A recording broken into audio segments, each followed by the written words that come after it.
Sports on Tap is brought to you by the Joe Wright Group with Dobie Real Estate, Jason Stiltner at Flagstar Bank, Baldman Entertainment, Land and Sea Motorsports. Buckle the fuck up. It's time to play the game. They are who we thought they were, and we let them off the hook. Time to play the game. You can't let that shit happen. You play to win the game.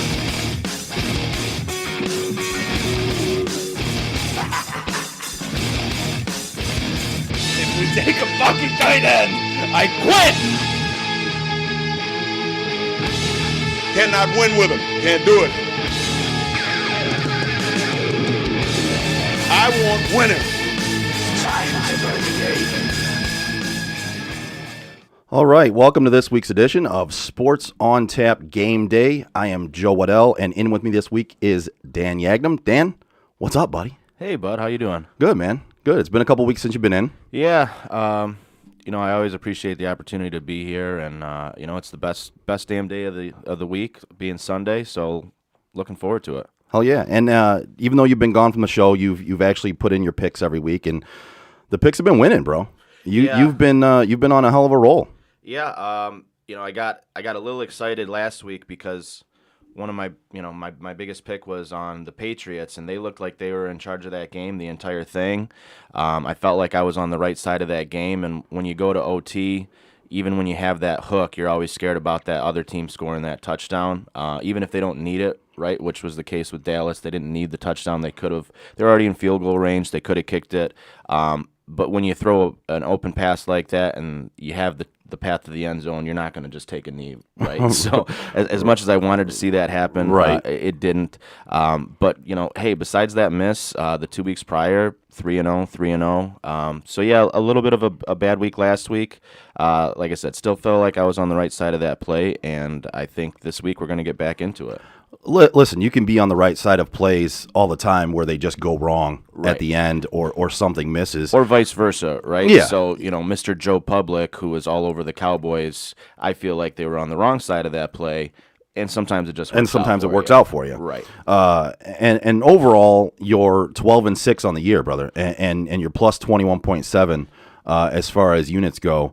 Now, you can't look at that and scoff at it and say, oh well, you had a week where you only went 1 and 2, right, bro? Overall is what you look at. No, and I mean it's still it's a marathon, not a sprint, so we have a long way to go. I do bet a little bit aggressively in terms of units, as you see, 5, 3, 4 unit plays. I don't usually go above 5, but we'll see. We'll keep it moving. I think this is going to be a good week here as well. I can't promise 3-0 every week, but you manage your bankroll and you play within your means, and you hope for the best at the end of the day. Yeah. That's. Listen, like you said, it's the long haul. You play for the long haul. So I think with that being said, we're going to get into a little bit of the games going forward, but there's less games to get into this week. Yeah, a lot less. So they call this what do they call this? Buymageddon, or Bye Felicia. I don't know. I don't know. some sort of funny quippy name with the word "buy" in it. But it's you got 6 teams on a bye this week. It's the most you're going to have throughout the whole year. Last week you had 4, and it seems like the 6 teams that are on bye this week are teams that everybody has a flavor of, you know what I mean? Everybody has somebody on that team. I think I counted it. It's like between 25 and 30 everyday lineup players that are out between these 6 teams. That's substantial. It's huge. That's massive. It's huge. So you've got to try to find some of those diamonds in the rough that might have a good day that you wouldn't keep on your roster all year, but you need to find those guys for this week. And that's a little tough when it goes to fantasy. Right. Obviously, we talk betting, but we also talk just as much fantasy. Right. And, for all the leagues you're in, you're either experiencing it yourself or, you can just look at the matchups for the week and everybody's decimated. Oh, yeah. Between the buys and then you got, all the injuries on top of it, you got guys like Antonio Brown, guys that you're starting normally every week that aren't playing this week, and you're already probably down guys going into this week. Oh, yeah. So it's going to be rough. And we talked about this before, and Dan, you and I have done fantasy football together for many, many years in multiple leagues, right? Yep. And I think we're on the same wavelength here. I see so many people bashing other people this week on saying, well, you should have thought about your bye weeks when you drafted. And I totally disagree with that. I agree. I agree with you. Yeah. I totally disagree with the thought of you need to look at your buys when you draft. You might want to be aware of them maybe. Sure. But when it comes down to it, I don't look at my bye weeks because it would, in the past, in many, many years past, it has kept me from drafting a player. Yep. That would have been good for all 16 weeks that he played, as opposed to me looking at the 1 week he wasn't going to play and saying, well, he has the same bye as one of my other guys, so I'm not going to draft him. Well, I just missed out on 16 weeks worth of fantasy points. So to me, I don't look at those.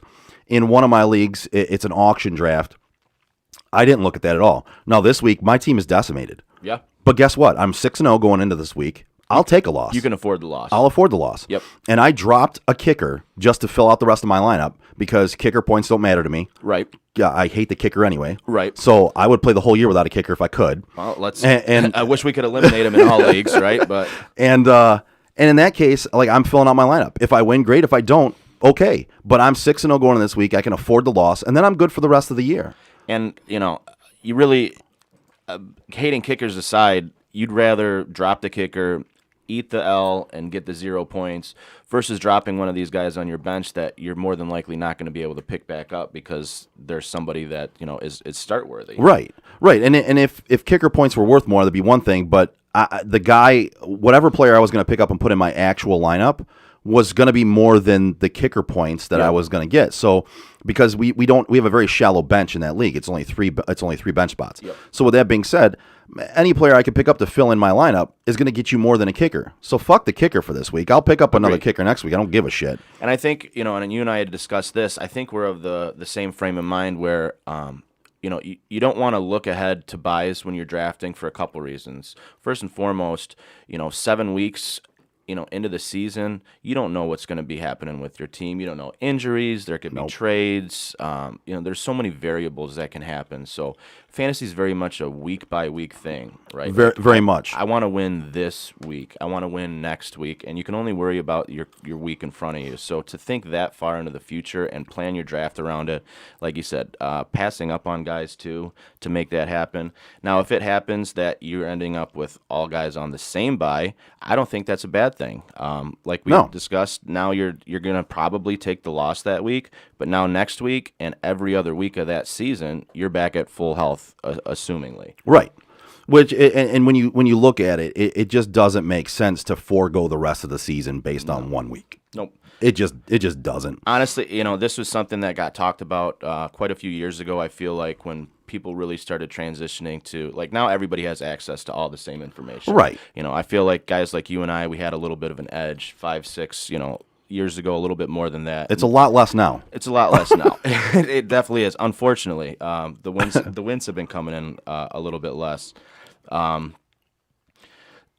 you really can't plan on it, and you should really just go into your draft and just not care about bias in general. Well, it and I really think be a factor. I think you hit it on the head when you said you look 1 week at a time, and I think so. We actually split a team in a pretty decent money league, and our philosophy in that league is the same as we take into our individual leagues, and it's 1 week at a time, man. That's it. Because, like you said, so many things can happen throughout the season, and you got to take this betting wise as well, right? Just because a team shit the bed for you that you put money on last week doesn't mean they're going to do that this week. So don't carry over that bias. No, NFL is very up and down. Very up. It's a roller coaster, brother, and it's a roller coaster for every single team. So when it comes to fantasy, when it comes to betting, it's 1 week at a time. That's it. And then you erase that week out of your mind, and you go to the next week, and you deal with that week. It's got to be the way it clean works. slate, yeah. It has to be. It has to be like that throughout the entire season, every year. Yep. And that's just the way it's got to work. I agree.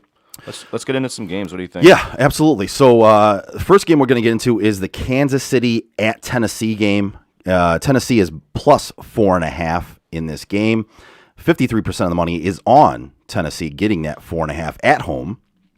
Over-unders at 57.5 with I think this is public money always with this for the most part. Is 76% of the money is on the over, and then you have the money line. 76% of the money is on Kansas City money line, which to me it doesn't. None of that stands out as odd to me. No, sounds all pretty normal. I do like a lot of dogs this week, but this is probably one of the games that I actually like the favorite or prefer the favorite. Tennessee's coming off that big win against the Bills last week. The Bills didn't look that great. Tennessee really needed that game. I still don't think that Tennessee is all that great.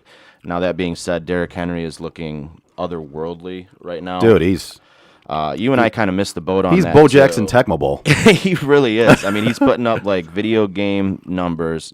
And Well, you and and you I said- were kind of out on him. Well, I was going gonna say into you this said we year. missed the boat on that one. You and I were both of the very firm belief that he had such wear and tear on him that You're expecting some regression or Yeah. the wheels to fall off at some point. You know, and it just hasn't. it hasn't. He looks just as good, To if his not credit. better. You know, but they need him. The offense, besides him, you know, the passing game doesn't look as good as it has the last 2 years. Their defense is still absolute Swiss cheese. So for all the talk about how well Derrick Henry is going to be running over this Kansas City team, I like to also look at the other side of the ball, where I don't see anybody on the Tennessee defense that's really going to be able to slow down Patrick Mahomes. Tyreek Hill was kind of banged up throughout the week. It does look like he's going to be a full go. You know, you still have Travis Kelce. He's good for eight catches, 100 yards, a touchdown every week. I mean, you know, Almost. I mean, I think he's had a couple down weeks this year, but still, you know, you looked at his price tag of a first-round draft pick, and it was like you never want to take a tight end that early, but damn if he's not worth every penny of that early pick. You see that total. I think this one is the highest of the week at that 57 and a half number. So I think you're just hoping for a lot of fantasy goodness. I'm probably going to take Kansas City for a little bit with that 4, but I also think that this line is kind of right where it needs to be. I like Kansas City maybe up to the 6, but I wouldn't be surprised to see this being right around a 4-point Kansas City win. They also need the game a little bit more than Tennessee. Tennessee's surprisingly 4-2. Kansas City needs this game a little bit more. I agree with you on that one. I think the 4.5 is pretty much dead nuts. I actually put this into a parlay, and I teased it down to 2.5. Okay.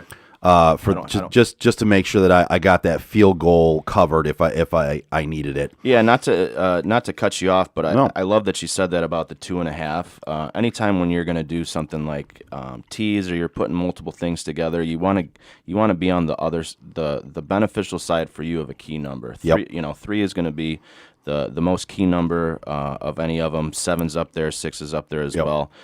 So to get under, if you're paying even if a little bit of extra juice to get it to 2.5 versus the 3, that you're going to want to do that. Well, and I'm willing to as do much that as when I possible. parlay. Absolutely. When I put a few games together, I'm willing to spend that extra juice on 'Cause it's- on the extra points. It's diversified a little Right. bit, so you're not seeing that just on a single bet. Right.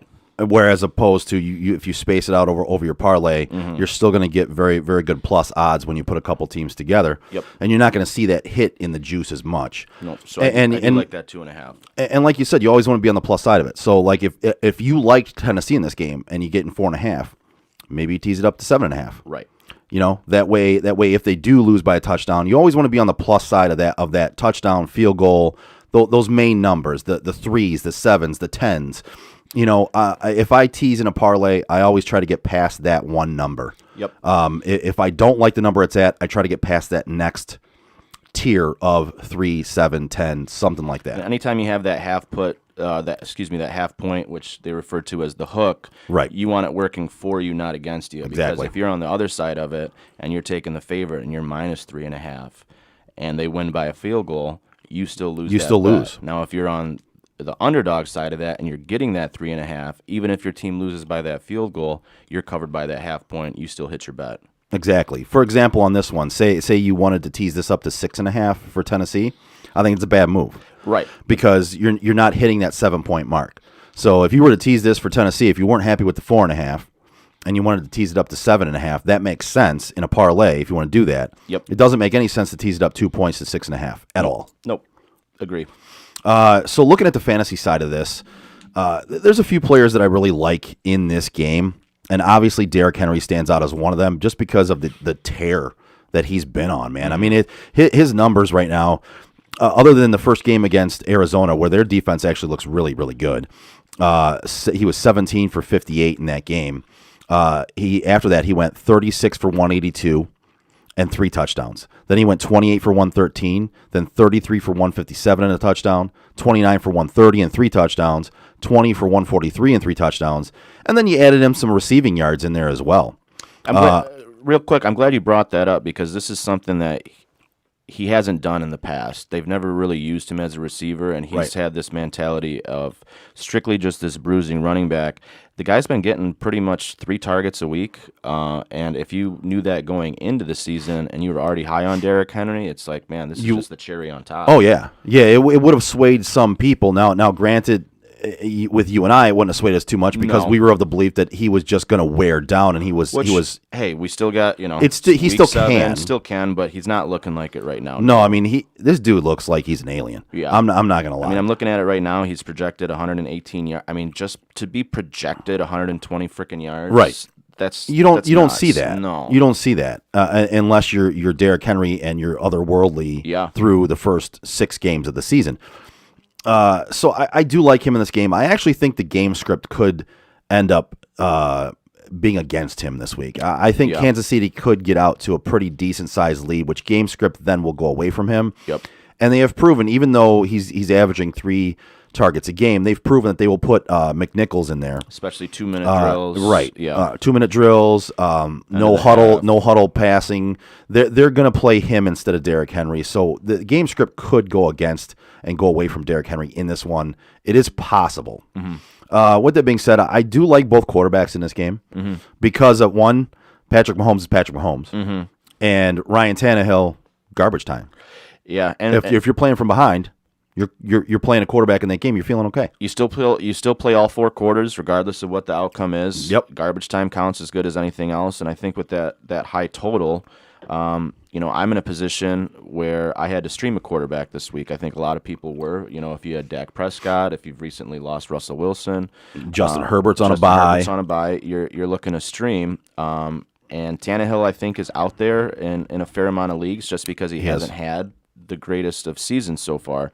So I picked him up and I'm playing him in one of the leagues this week because when you're going to stream a quarterback, the first thing I'm going to look at the totals. I'm going to see what's projected the most points because you just want to control all the factors you can. Right. So with that high number, I think he's got a good a chance as anybody else with garbage time and with that high total to give you a good game today.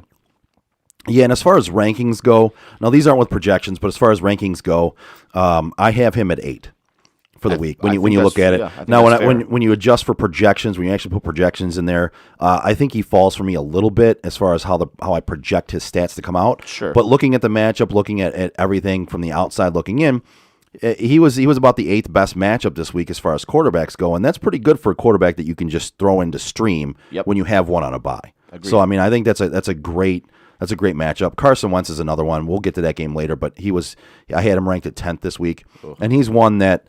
Listen, if you need a quarterback to stream, he's playing on Sunday night against San Francisco. But again, looking at Ryan Tannehill, that's a great streamer if you have buys, if you have injuries.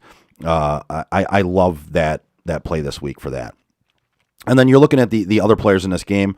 Darrell Williams looked pretty damn good. He actually looked better than CEH did in every one of his games, and Darrell Williams in the one game he played, which I don't think is saying it. I don't think it's saying a ton because I think the verdict is kind of out on CEH. Everybody's kind of waiting for him to be that next LaShawn McCoy, to be that next Andy when they Reid drafted him, back. everyone just anointed him that LaShawn McCoy, that Brian Westbrook, he's going to be that guy. Right. And it hasn't happened, and I don't think they really need him in the same way that Andy Reid needed the running back in Philadelphia when you have Patrick Mahomes and you have Travis Kelce. And now Kelsey's, 32, 33, so you are going to see him start slowing down here at some point. A little bit. But that's just not the way that their offense works, and he hasn't looked that impressive. And I agree. I think Darrell Williams has looked every bit as good, if not better, when he's gotten the reps and the opportunities. I think he could continue to get extra carries even once CEH comes back. So Yeah. keep an eye on that one. I agree. He looked very good in that game. So obviously you're playing the main guys. You're playing A.J. Brown, Julio Jones. Keep an eye on his injury status, but I believe he's supposed to play. Yeah. Tyreek Hill, Patrick Mahomes, Ryan Tannehill, we covered those.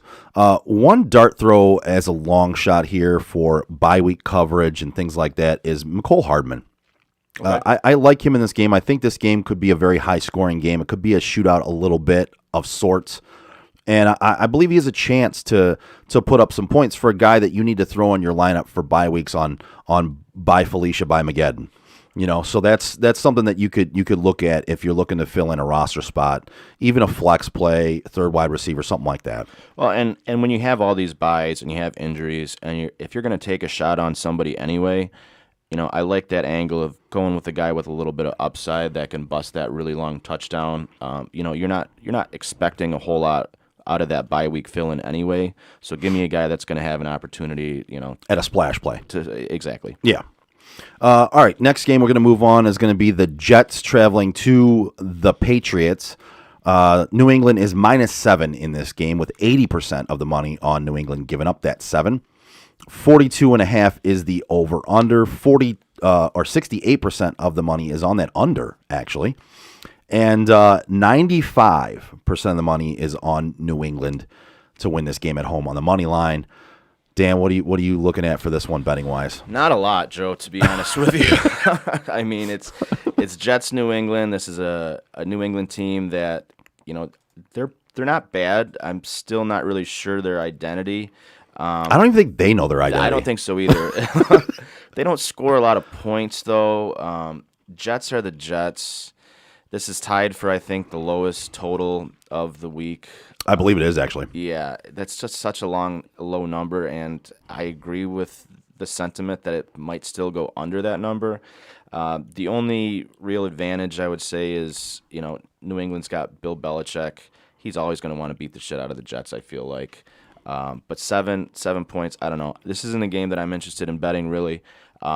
One thing I want to talk about a little bit more on some of these games are some prop bets. Yeah. And that's one thing Throw 'em I in there, actually brother. do like this week. Something I took last night. Nick Folk, 1.5 field goals today over is even money, and he's been pretty consistent. Granted, his first 2 weeks were a little bit stronger than his last few, but he's fantasy-wise, he's, I think, top 3 kickers. And I looked into this last night. Jets have allowed between 2 and 4 field goals all 5 of their games so far. And when they played the Patriots previously, Nick Folk had 4 field goals. So if you're interested in props, I think he kicks at least 2 today, especially with that low number. You're not projecting a lot of touchdowns. Right. I could see a couple stalled drives. He doesn't have the big boots, but, you know, if it's a 35, 42-yarder, I really like the opportunity for that to happen today. I love that play. I think that's a real smart play. When you look at what the opportunities probably will be in this game, and again, with a total this low, you don't project a ton of touchdowns. Nope. So you project some stalled drives, you project some defensive play, you project some mistakes, actually. Yeah. So on both sides of the ball, which means Well, Zach Wilson is addicted to throwing interceptions. so New England's going to definitely have some opportunities. You know, if he happens to throw one, you know, at his own 20, boom, now I'm already in field goal range. in field goal range. And listen, New England's offense is not otherworldly. No. So Nope. the fact that they get a mistake and stall out on a drive, Another have opportunity. a few penalties to make sure that the drive does stall out, you have opportunities at kicking those field goals for folks. So I love that play there. Do you have anything in this game that you would touch or not really? You know, I'm not a one for totals anyway. If I had to pick, I would probably still go under. Same with the spread. If I had to pick, I would go New England, but this isn't a game I'm going to be betting besides Folk. Now, if you're into teasing, you know, the most common number for a teaser is 6. Getting 6 points to whatever your original is. So, you know, I could see that being a popular option this week. You can look at New England, you say, oh, they're -7. If I put them in my teaser, -1, basically they only have to win the game at home. I could see that making a lot of sense. Yeah, I like that play. If I were to take an alternative, point buyout here or buyback here, I would get this down below the 7 mark at least. Right. To feel safe about it. But I personally am not putting this game in anything I have. I haven't, and I'm not going to. One thing I am kind of interested to see, and maybe kind of leading you in here to your fantasy chat, is Stevenson's been getting more work. He has. And Harris has kind of been off and on, hurt but not hurt, still playing, still getting the reps. Fumbling, which Bill Belichick hates. Always, right? That's always going to put you in his doghouse. And I think earlier in the season he was still getting reps after a couple early fumbles, but they didn't trust Stevenson so much. And I feel like if Bill thinks he's got other options in his backfield and you fumble, you're probably going to be sitting a little bit. So I'm interested to see how that dynamic's going to change, not only today but kind of as the season goes on. Yeah, and as far as fantasy goes, I wouldn't play him today, but he's a stash for me. Absolutely. I actually have him on the site for pickups, guys on the waiver wire. Somebody that you should stash. Yeah. Ramondre Stevenson is a guy that you would want to get, and if you have a spot for him, put him on your bench and stash him there right now, because you don't know what's going to happen with the situation. And I'm glad you brought that up, because Damien Harris, as good as he has looked equally as bad at times. Yeah, he's very Jekyll and Hyde-ish, I feel like, so far this year. And kind of last year as well, once he got back from that injury, people kind of thought he was going to be the main guy there, and they thought he was just going to take that role and run with it. And as good as he's looked equally as bad. And there's time again with the fumbles. Bill Belichick doesn't play around with that. No. If you fumble on his team, you probably might get dropped the next week. I mean, Damien Harris is actually lucky he's still on this roster, right? Because he's had running backs go off for 100 yards and 3 touchdowns and drop them the next week for certain things. That has actually happened on the New England Patriots. Literally. You'll see his back. You've seen his backfield, like you said, the guy that was the guy, the alpha number 1 running back in the room that just came off a monster game. Now he's the RB4, or maybe even on the practice team. Like, it's crazy how he can shuffle these guys around. It is, and they're almost plug and play. Yeah. I just want to give a shout out to Craig Joe Wright of the Joe Wright Group, giving us a shout out on our Twitch. Saying great work, guys. Thank you. You guys do great work, and we appreciate your sponsorship and all your support. So thank you very much, Craig Joe Wright of the Joe Wright Group at Dolby Real Estate.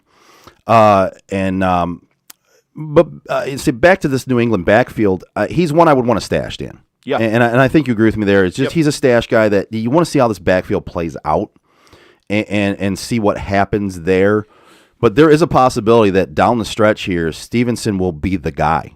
Yeah, and there's even a possibility, I hate to say it, of J.J. Taylor getting some time here, because he looked really good in preseason, and you haven't seen much of him since then. But I know Belichick really liked him in the preseason and really liked what he did. So, I mean, they draft well, and I kind of feel like, especially for that position, this is something where they draft interchangeable guys. And with a rookie, you're not always ready to go right away, and I think that could be the case with J.J. Taylor. But as the season goes on and into next year, I mean, this could be a guy that, rookie this year, next year starts on the practice squad, and by week 4, he's their RB1. Right. Like that's the way New England works. It really is. So it is hard to project, but I think Stevenson's a good stash, and maybe you just keep J.J. Taylor on your radar, maybe your watch list, right, and just kind of see what happens. I agree with that. For this game, I still think Damien Harris is a decent play this week. Yeah.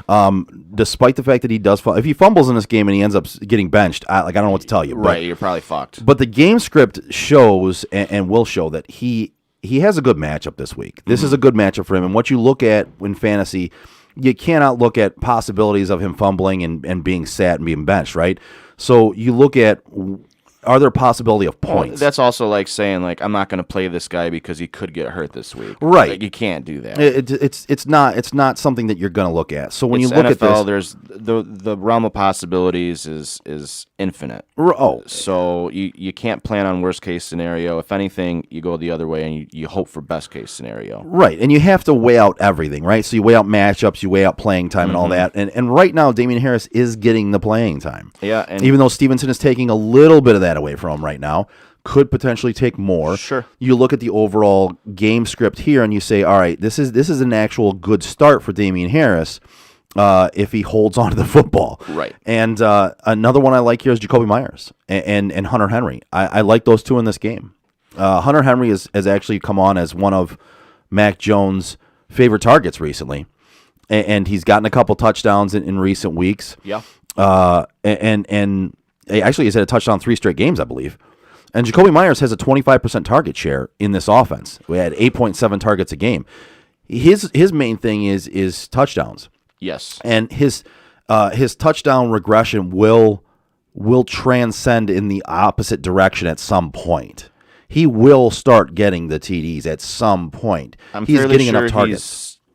he's still at 0 for his career. I believe he is. So I So mean, listen, you look for that to turn. Listen, we always say there's going to be regression when it comes down to a player getting, like last year. Adam Thielen was very touchdown dependent. You don't right, see it and this year. you don't see it this year as much. And you say, all right, well that was bound to happen. That was regression. Mm-hmm. So it can happen in the opposite direction as well. He's Mm-hmm. seeing 8.7 targets a game with 0 touchdowns. That's on a Julio Jones on Atlanta level, right?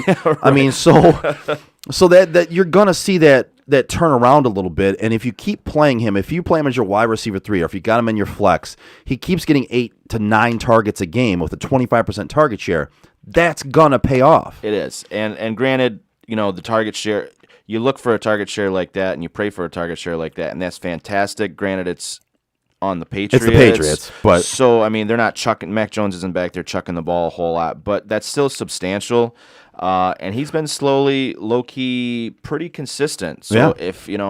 if those numbers, if those targets continue the way that they have been, and that touchdown, positive regression, we would call that, Yeah. actually comes through one of these weeks, you're going to be happy with him as your wide receiver 3. Yeah, absolutely, and he's a great DFS play this week as well. Michael Carter is one on the opposite side of the ball that I want to kind of bring attention to. He's been slowly but surely making himself known in the fantasy world and on the Jets as far as being the guy there. There was so many players in that backfield to start the season off that you weren't sure how it was going to play out. They had Tevin Coleman. They had Ty Johnson. Ty Johnson. Like they had guys that were just muddying up that backfield. And right now, you look at Michael Carter, and you see what he's been doing in recent weeks. He's about the only Jets player that I'd be good with starting today, truthfully, other than maybe Corey Davis, who can get the deep ball and who has seen targets. But he's shown himself as starting to emerge as that backfield's main guy. Yeah, well, and I'm glad you brought this up too, because this is a great point that kind of ties into fantasy football and with drafting. Is guys get excited with these rookie running backs. Oh, yeah. Rookie running backs and wide receivers, but I feel like rookie running backs especially, and it's a long year. Unless it's a Saquon Barkley or a guy that's getting drafted at the top of that draft class, you don't see a lot of rookie running backs coming in and taking the bulk of those carries from day one. Pass protection's a big thing. They slowly get worked in. They do. So I think that's the case with Michael Carter, is that a lot of people got excited about this rookie running back, and he got thrust into this room where you did have Tevin Coleman, you did have Ty Johnson. He is a rookie. They weren't going to give him everything right away. So I think if you were expecting that, you were a little bit disappointed. You saw him on the waiver wire those first couple of weeks. But he has been getting more opportunities. He's scored in back-to-back weeks, and I think you're slowly starting to see him become the guy there. So I think if you held on to him or you picked him up after those first 2 weeks, I think this is a week where you might have to play him, and you might you're pretty happy that you have him on your roster to kind of see how this shakes out as his role grows with this offense. Yeah, I'm really glad you put it that way too, because a lot of people did get enamored with him in preseason, Which, I mean, let's be fair. This is still a fucking Jets running back. So Right. if you're getting that excited in the preseason, you need to get your marbles checked. But I mean, you saw it, right? I mean, people got enamored with Michael Carter, and when it came down to it, it was that way with Javonte Williams as well on Denver. Right, Even who though was you also starting to get even though more you reps. still had Melvin Gordon there, they just thought from day one he was going to be busting out there. And which that one made even less sense to me because, you didn't Tevin Coleman, Right. Ty Johnson, Melvin Gordon. I mean, he still had a pretty good year last year. He's been a perennial. He's still got some in good the tank. running back. So I didn't see that angle on. I didn't either. I saw it paying off long term, Yes. possibly, which you and I both had talked about. And again, with the Michael Carter thing is long term. Long term. So many people thought it was going to pay off short term, and then when it didn't, they dropped him. Yep. They bailed on it. And you have a chance now to go pick up a couple guys, and I think Javonte Williams has passed that point where he's Yeah. actually shown where he can produce some, and people have picked him up now again. But Michael Carter is one where he's still out there in a significant amount of leagues. Yeah. You can go out there and snatch him up, and he's a guy that's going to pay off for you in the long run down the fantasy playoff stretch. He's quickly emerging as the guy there, and it's only going to get better for him, barring any setbacks as far as injuries go, which you can't predict. This guy is going to continue to see more and more and more playing time, more and more carries, more and more touches. Yep. It's going to happen. He's had 3 targets in every game except for week 1 where he had 2. So, you figure garbage time, they're not entirely eliminating him, and he's going to get those couple touches too. Targets are huge for running backs. 3 doesn't seem like a big number, but over the course of the season, if you're catching 2 to 3 balls on top of your rushing totals, it's definitely going to bolster your overall season totals. For sure. And when you talk about 3 targets as a running back, I mean, you know as well as I do, those 3 targets are mostly catches. Yes. Because 3 targets for a gonna be a running check back, down. it's going to be a check down, it's going to be a screen pass, it's going to be one that's designed for you. They're not long passes for the most part. They're high percentage catches. Right. They are. All right, so let's move on from this game. We're going to move on to Cincinnati traveling to Baltimore. Yeah, shit. We spent a lot of times on Jets. Well, listen, Jets Patriots. Well, you know what? We have a lot of time to spend on these games No. because it's bad. it's bad. Armageddon. So I'm just a little sick to my stomach. But at least I didn't bring up Adam Gase during that whole. Oh wait, I just did. oh shit! I just did. Now, I'll that can of worms. We've got Cincinnati traveling to Baltimore, -6.5 for the home team, Baltimore Ravens. 54% of the money is on the Bengals getting the 6.5. We'll get to that teaser in just a second. Over 45.5 in this game. 85% of the money is on the over, and 79% of the money is on Baltimore money line. And I teased the 54% of the money is on that plus 6.5 for the Bengals traveling to Baltimore. I teased that for this reason. Dan, what do you got for me, bud? This is one of my picks this week, and I do like the Bengals here for a few reasons. Now I've said before I'm not really big into totals. This is a game I think it's sitting 45.5, 46. I think this game's going to go over. I think you're going to see some points in this one, and this line really hasn't moved. Anytime you see a 6.5 and not a 7, 7 you see a lot more common versus a 6.5. Yep. And it kind of just makes you wonder, what's Vegas's angle? Do they want more action on one side of the ball? And I think this is the case with Baltimore. I think if it was a 7, You begin a lot more on Cincinnati. And Yep. with it staying at a 6.5, you're basically begging the public to take Baltimore because if you win by 7, you're going to cover your bet. It's that dollar in that Allstate That commercial. commercial. Yeah. Hey, I got a dollar. I got a dollar. I got a dollar for you. Yeah, it's almost got it. It's that tease that they throw out there for you at Yeah. 6.5, where they're just begging you to take Baltimore in this game. And I agree with you. So that led me down a little rabbit hole to kind of wonder why that line hasn't moved. And I said, this time of year, you got to start checking into the weather. Now, I didn't see anything that came up today for really any of the games, but that kind of just reminded me of as we start to get later into the fall, as we start to get into November and December, you really need to check the weather reports for games that aren't getting played in domes before you make any decision. Right. Just to kind of see what things are going to be like in that environment for your total. Some teams are going to play better in a low-scoring game. Some teams are going to play better in a high-scoring game. Bengals haven't lost by more than 3 points yet this season, and they also have never beat Lamar. And I think that's something that they might have circled on their schedule before the season started, as a game that they really would love nothing more than to get that first one against Baltimore, that first one against Lamar. And this is a big game for the division as well. I think if Cincinnati can pull out this win, I think they're going to come up just a bit short. But if they do, that kind of puts them in the driver's seat a little bit of this division, or at least gives them a chance to take this division.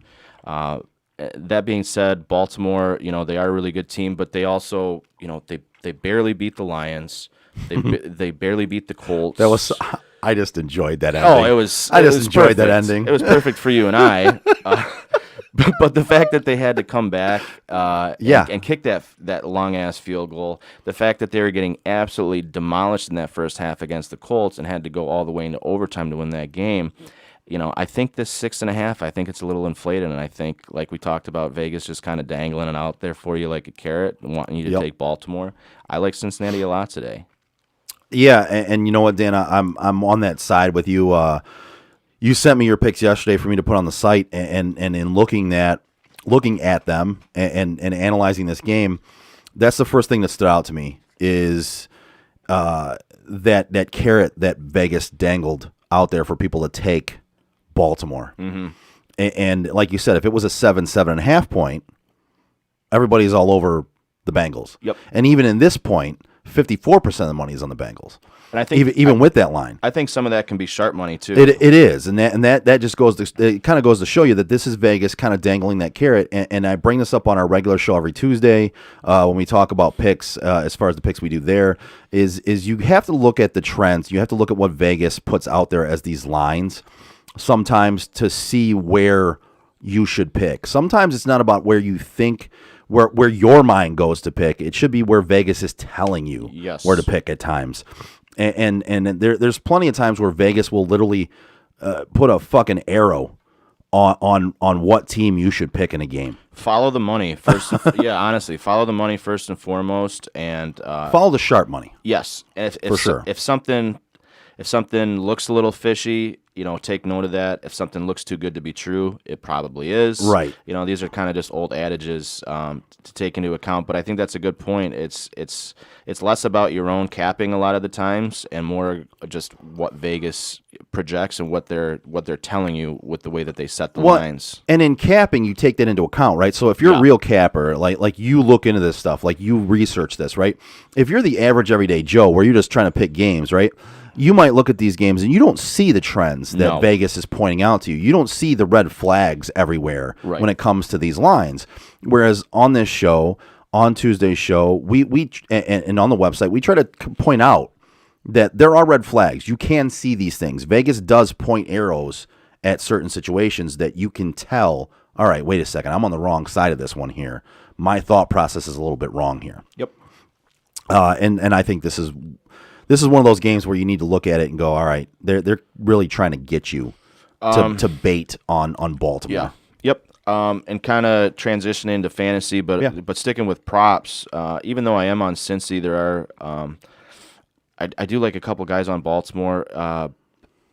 Lamar Jackson, I think he's at like 238 passing. I already said that I think this game is going to be a little bit higher scoring. And he's been chucking the ball a little bit more this year, and I feel like Vegas hasn't necessarily adjusted his passing total as much. I've been taking him every week for a little bit, and it's been paying off more often than not. Also with Sammy Watkins out this week, Rashard Bateman, I think he's at 38 or 39 yards as his receiving total. It was his first game as a rookie last week, and you could see that they tried to get him involved. He had 2 catches for, I think, 28 yards or something like that on 4 targets. So I think he's going to get a little bit more volume this week. So I think that's a good take, as well as any time to score. Mark Andrews, he's really been heating up over the last few weeks. I think, right behind, Kelsey's obviously 1, but I think you probably put Andrews at 2 at this point. Yeah, and Andrews has emerged as the number 2 as far as tight ends go. For sure. He's got a 24% target share, 7.3 targets a Substantial. game, Yep. which is a very big target share. And the Bengals defense just surrendered 8 and 74 to T.J. Hawkinson, who hasn't had a good week since week 2. Yeah. And he's been shut down by a lot of teams. So you look at this matchup for Mark Andrews, and you should like it overall. And you talk about Lamar Jackson throwing the ball. The Ravens have jumped nearly 10 percentage points when it comes to pass rate from where they were in 2020. That's huge. And I think that's a huge step. There's probably a couple reasons for that. They've had a shit show for running back this year. Right. So obviously you're going to be throwing a little bit more. And It's been a back alley abortion in that backfield. it has been. And I think, as much as Lamar gives you that dynamic ability with his legs, he's also your franchise quarterback. And you don't want to be running him 20 fucking times a game because it's just a matter of time before something bad happens. Yeah, and as a team that ran the ball 60 some percent of the time last year, they're throwing the ball 51% of the time now. So they're at an over 50% rate of throwing the ball now, which is absurd for them. For Ravens. I never would have Ravens. thought that would have been the case going into this especially year. with Lamar Jackson at quarterback. Now, with that being said, he still has hit 50-plus rushing yards in 5 of 6 games. He's still going to run, absolutely. So he's still going to get you those yards. So when it comes down to it, look at that for your props. Look at that for your fantasy. I do love the Mark Andrews play in DFS and in regular this week, along with the prop bet there. And I want to touch on Rashad Bateman for a second, who you brought up. Yeah. I love Rashad Bateman season long. Yeah. I think he's a great pickup and stash right now. I'm not sure. Maybe for Mageddon, you have to play him this week, and you could do worse, right? They proved. Like I said, his line's sitting at 38 yards. You're not expecting a ton, but you know what? huge. You hit it on the head though. They tried to get him involved last week in his very first game back from an injury as a rookie. So they intended to get him involved. So you're going to see that, I think, over the course of the season, slowly ramp him up. There's no Right. reason. They're a good team. They're going to make the playoffs. There's no reason to roll them out there. 100% of the plays coming off an injury as a Right. rookie. He's a sneaky play in a DFS league this week, I think, or a guy that if you're really just hoping for something big because he is a guy that can make a splash play. It's his second game back. You're not really expecting it, but if you have Mageddon problems on your lineup, he's a guy that I would look at. And even if you're just picking up to stash him, I like that idea. I do like him season long. Yep. He was one of my favorite wide receivers coming out in this draft. Oh, he's hella talented. He's amazingly talented. Looking at this game in particular, I think I fade T. Higgins in this game and for a while just to see how that plays out. He has not been getting the targets. It's been all Jamar Chase. It really has been. Uzma's been more involved Yep. than T. Higgins. So for him, I'm fading him. I would stay away from Devontae Freeman and that backfield because I don't really know how that's going to play out. I would not touch that backfield with the 10-foot pole, truthfully. No. On the Cincinnati side of the ball, I love Jamar Chase. I love Joe Mixon. I think quarterback-wise, you're playing Burrows in this game. I think this game's going to be a higher scoring game than what that over-under says. I'm with you on that one, Dan. I like this game for fantasy-wise. Yeah. With that being said, I will probably look like a fool, and it will be a 13-10 game? yeah. Yeah. That's how she goes. But I truly do look at this as being a game that could have very, very high fantasy output. Yeah. With the main guys. Yep. And if you've got Justin Herbert on a bye, if you've got Dak Prescott on a bye, and Joe Burrow is out there for some reason, he's a great play this week. I mean, people, anybody that's been around, you hear Baltimore D, and you kind of just associate that with this dominant force of years past. And they're still good, but they're not that. And this is a team that gives up plenty of points. So I think that Burrows is a great play. Yes. And Marquise Brown's another one. Yeah. Where obviously I think you play him. Hopefully he can catch the ball this time. But, the Bengals just placed their top corner, Trey Waynes, on IR. So their defense, which was decent, has taken a hit. Mm-hmm. And I think there's a chance for a big play with Marquise Brown back there as long as he can actually catch the football.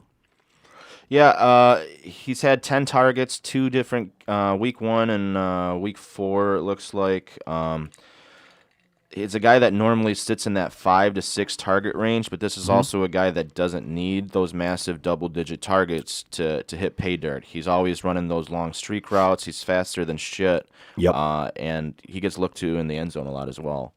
Yep. And looking at this, he's one of those guys that like you said, he doesn't need a lot of targets. He can make a splash play. Now, in the Detroit game, he had 2 chances to make a splash play and completely drop the football. Right.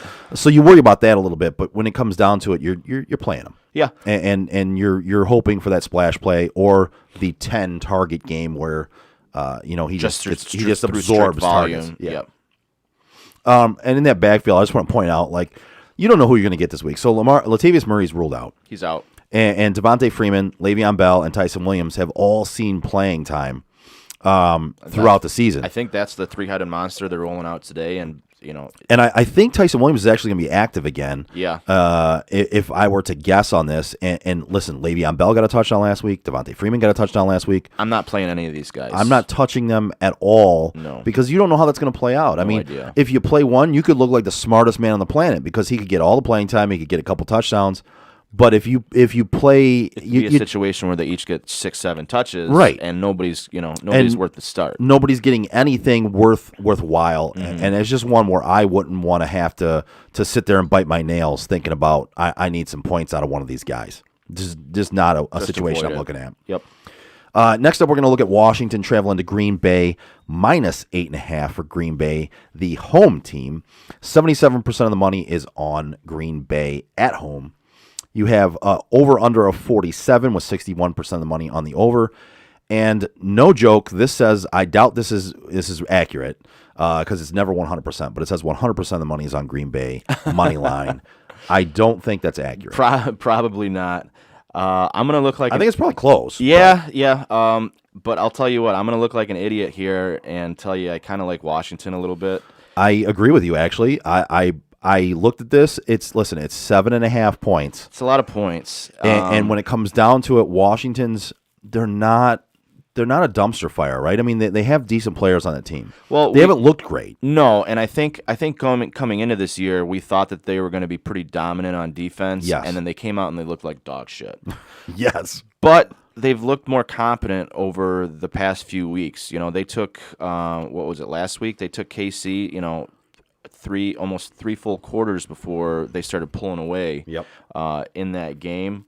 Now it opened at 7.5. You're seeing 8.5, and anytime you see a full point movement, you want to figure out where it's coming from. Is it either coming in from sharp money or public money? And I think this is one of those cases where it's public money. Yep. Where people are just looking at Green Bay, Aaron Rodgers, at home, Washington team that's not looking good at 2-4. Backup quarterback, and you get banged up running back. Sure. So everything's telling you pound Green Bay. Washington's not even going to be competitive in this game. Right. And you look, the passing game had a bad game last week, actually last 2 weeks. Yep. You look at Terry McLaurin did not look all worldly like he has. No, he's looked human lately. And Taylor Heineken, I know it's Heineke, but I don't give a fuck. Well, it's always Heineken, yeah. Has not looked good in a couple weeks. You're looking at it's recency bias in this. It is, in my opinion. You look at this. It started out at 7.5. It's at 8.5 now. And I'm with you on this one. Like I would have taken Washington at getting 7.5. And if you're giving me an extra point because public money is taking Green Bay, the home team in Green Bay, because Washington has looked so bad, great. Give me the extra point then. And the biggest thing for me looking into it was taking into account schedule. I always like to look at the week before and the week after. And the week after. Now, this is going to be a short week for Green Bay, and they're playing Thursday in Arizona. Yes. I think that is a hell of a lot more of an important game to them. I think they are going to be looking ahead a little bit to that game. And that's just it's a big number. You're getting over a touchdown worth of value, and this isn't a game that Green Bay really needs. Are they going to still win the game? Sure, but is it going to be by 3 or 4 points? I think more likely than over a touchdown. I think even if Green Bay gets up in this game by more than a touchdown, they're going to take their foot off the gas. Right. They back off the throttle. Especially with that short week, and this is a division where I think we agree that they're in the driver's seat. Nothing's going to touch them in the NFC North. Nothing. So with the points, I think you got to like Washington a little bit here.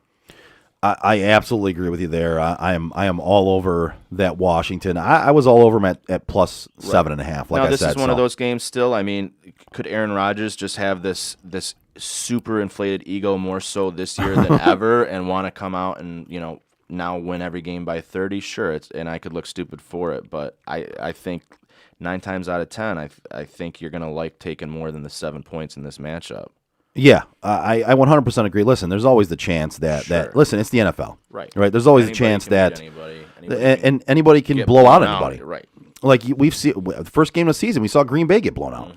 I mean, so that can happen. And now we're looking at people putting money on Green Bay. 70% of the people put money on Green Bay to blow out Washington 7 weeks after Green Bay got blown out, and everyone thought Washington was going to have a great defense. Right. So. You look at it, anything can happen, but I'm going to take the points in this game. And listen, even if it's a backdoor cover, I like it. Yeah, I'll take it. You could. I'm glad you mentioned the backdoor cover too, because this is a game where you can see, Green Bay being up by 10, maybe even 13, 14 points, and it's meaningless towards the end of the game, and Washington's still playing, and boom, they score a meaningless touchdown in the last few minutes, and you still cover your bet. Exactly. And looking at this game, I think Terry McLaurin is a great play in this game. I like Heineke in this game because I believe they're going to have to try to keep up with that Green Bay offense. And I think there's going to be some points scored in this game. They're going to have to keep up. I think the Green Bay defense is not necessarily great. So Washington can put up points against this defense. Green Bay's operating without Jair Alexander. Yep. Yeah, they have Kevin King. He was limited in practice all week, so you don't know how banged up he's going to be. Yep. I like Ricky Seals-Jones in this game. I like the fact that you have a tight end in this game who can catch passes, who will be playing from behind. Garbage time counts, folks. And I think they kind of need him a little bit, too. They do. They don't really have a ton of options. I mean, is Curtis Samuel... They don't have a number 2, really. Is Curtis Samuel ever going to play this year? I don't think who knows? so at this point. I don't know if he's ever going to play again. I don't know what's going on with him. Logan Thomas was getting a lot of that early season work, and he's obviously more athletic than Ricky Seals-Jones, but they need a guy, they need a body, and they're using him in the same way. He's another guy, I think, if you're looking at props... anytime to score, I think he was like plus 300 odds or something like that. And so, if you're of the same frame of mind that Washington is going to make this a somewhat competitive game, I think that's pretty good odds for him to get a chance. They're going to look for him in the red zone. Yeah, absolutely. I love his chances in this game, and he's a great DFS play for me. Where if you want to spend down on a tight end, and spend up at other spots, I'm doing that this week in several of my DFS plays. I am playing Ricky Seals-Jones. He will give you the opportunity to spend up in other spots where you wouldn't have that opportunity if you took a guy like Kelsey or Waller or Andrews, something like that. Another outside play in this game, J.D. McKissick. Antonio Gibson, if he plays, you have to play him. You drafted him in either the first or the second round, so you got to play him. But he's been banged up. He's got that fractured bone in his shin, I believe. Yeah. So when you're looking at it, I think J.D. McKissick is an outside chance to score you some points this week. Because of Bymageddon or even in DFS, he's a decent play. He's going to see some extra time. And if by chance Antonio Gibson either is not playing this game or he gets knocked out of this game, Jarrett Patterson is a tournament DFS play that you could throw in there as a real contrarian play, to just kind of hope that he gets some playing time if Antonio Gibson goes down in a DFS tournament play. Mm-hmm. Or you stash him on your bench and in case Gibson goes down for the season, which you never know at this point with that leg injury. On the other side of the ball, Aaron Jones, Devontae Adams, Aaron Rodgers, you're fucking playing all those guys. It really doesn't matter. I don't think I have to go into any of that, right? No. Like we're good to go. Yep. I don't play anybody else on that side of the ball, to be honest with you. You stay away from Randall Cobb, Alan Lazard, Robert Tonyan. I'm sorry, though. None of those guys have shown any consistency. None. And they haven't needed anybody to be that. Somehow Green Bay makes it work with one running back, one wide receiver, and those guys just go out there and ball out every single week. And then every week, one of those other guys steps up, but you never know who it's going to be. And you can't afford to put that guy in your roster. It's a crapshoot. Hoping it's, what are you going to do? Play him 4 straight weeks for that one week? For that 1 week? Right. Can't. It's a fucking crapshoot. Like Randall Cobb had one good week. Alan Lazard had one good week. Robert Tonyan had one good week. Like you can't bank on that at all. It could be MVS this week. Right. You don't know.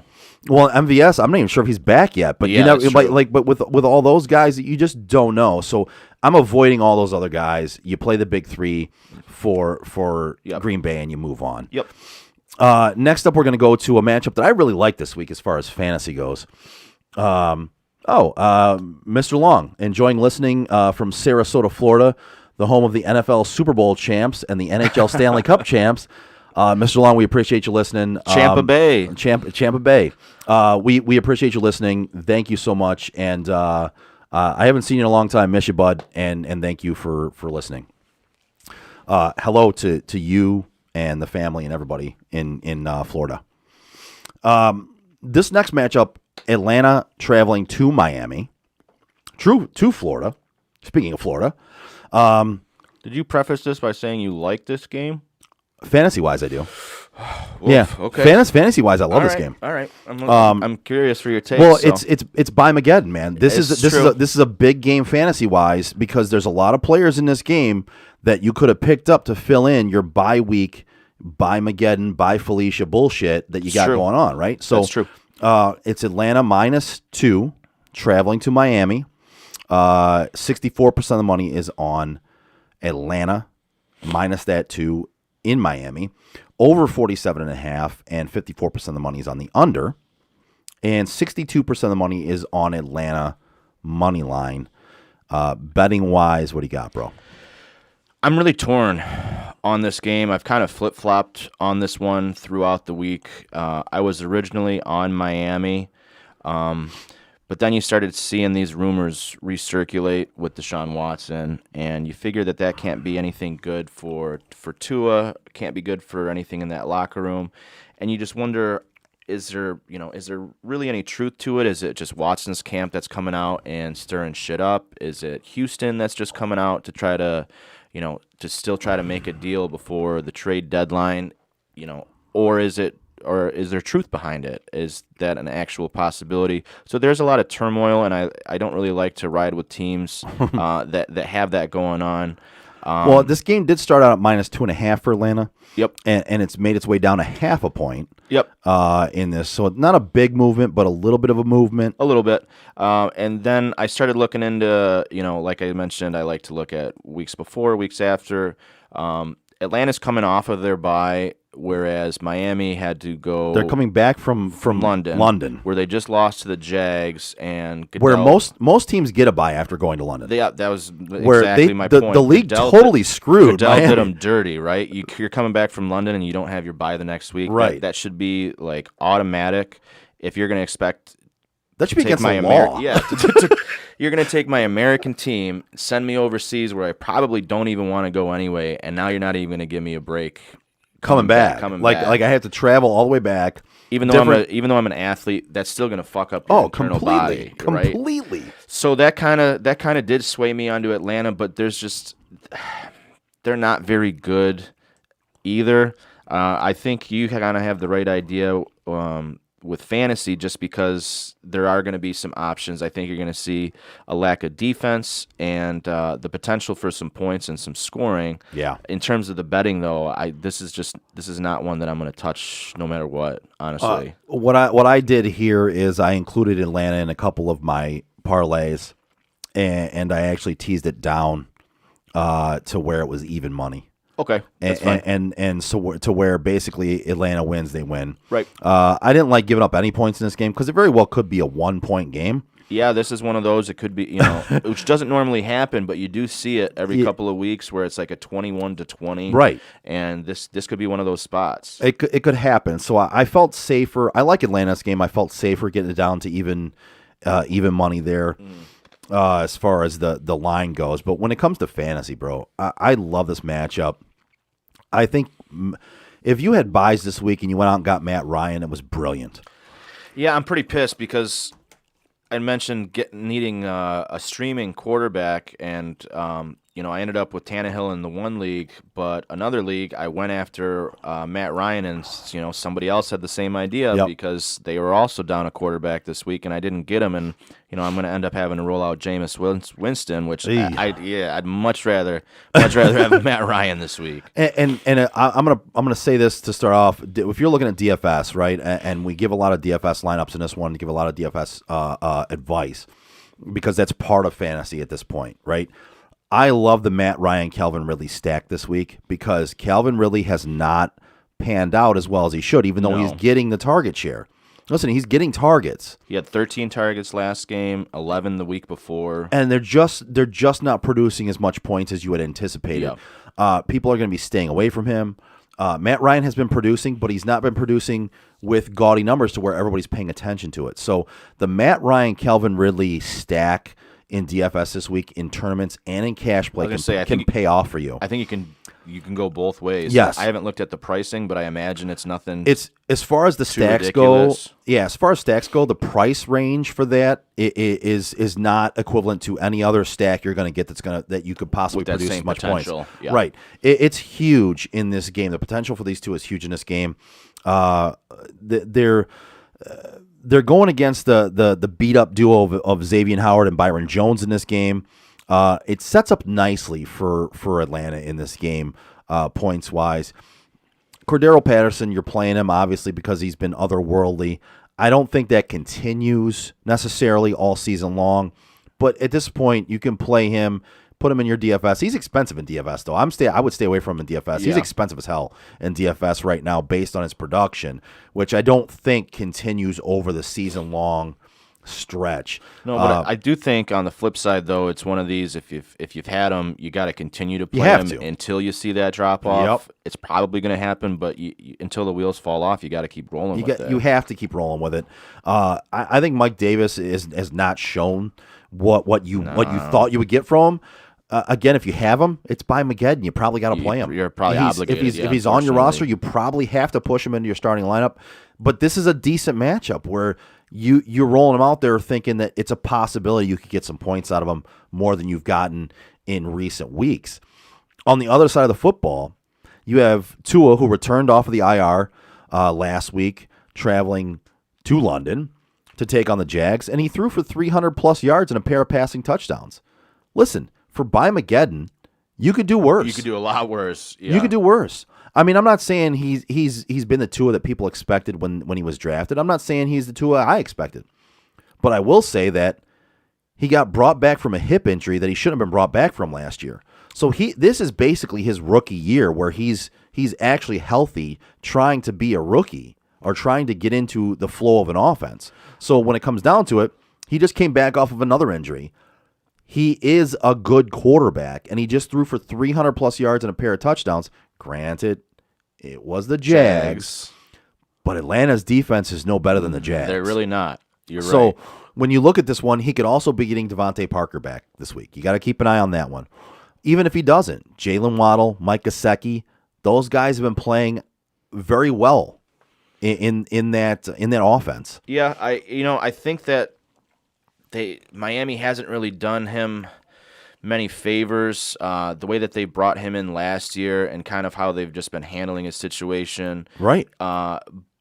With the exception of weapons, they have tried to at least put some guys around him. So you can't really use the excuse if Tua's not having a game that he doesn't have anybody to throw to because he does. One thing I do kind of wonder with him, which you can't project on a week-to-week basis, and I hate the label, but is this an injury-prone quarterback? You look back into college, and now you're starting to see it on the professional level. Is he going to be if your franchise quarterback, if you can't rely on him to stay healthy, you don't have a franchise quarterback. You can't plan to put a backup in 4 to 6 weeks because you know that this guy's going to miss some time. You just can't. Well, and that's the thing there where I can say you can question it at this point. And I think the questions of him being a good quarterback to me were always unfounded, right? Sure. Because when he played, he was good. He looked good. It's all about, can he stay healthy? And I think those questions right now are legit. Yeah. Can he stay healthy? Is he just a player that cannot stay healthy? And if that's the case, listen, it's not his fault. Right. But again, he can't be a franchise Then you quarterback. can't be a franchise quarterback. So he needs to prove he can stay healthy and prove that he can be that franchise quarterback. I think last week he kind of proved he can do well if healthy and in the game. It was his Jags, but still, Yeah. he can be a starting quarterback. He needs to stay healthy. Yep. He needs to be out there all the time in order to be a franchise quarterback. I think this is a great matchup for him this week, though. Yeah. And I think last week, I think that was a good spot, even though they lost that game, to kind of ease him back in to starting for his own team again. Right. And, now you're rolling. You go from Jags to Atlanta. I can't really think of a better 2-game stretch to kind of get back into some hopefully form of rhythm for him. Yeah. Yep. I love him as a starter this week as far as like a bye week fill-in goes, things like that. Yeah. Keep an eye on Devontae Parker. He could be a bye week fill-in for you if you have him on your bench. He's been on your bench a couple weeks now with an injury. Jalen Waddle, listen, if he's out there in your league, you got to go get him because I think people slept on him. And he's been coming around recently. Mike Gesicki, same thing.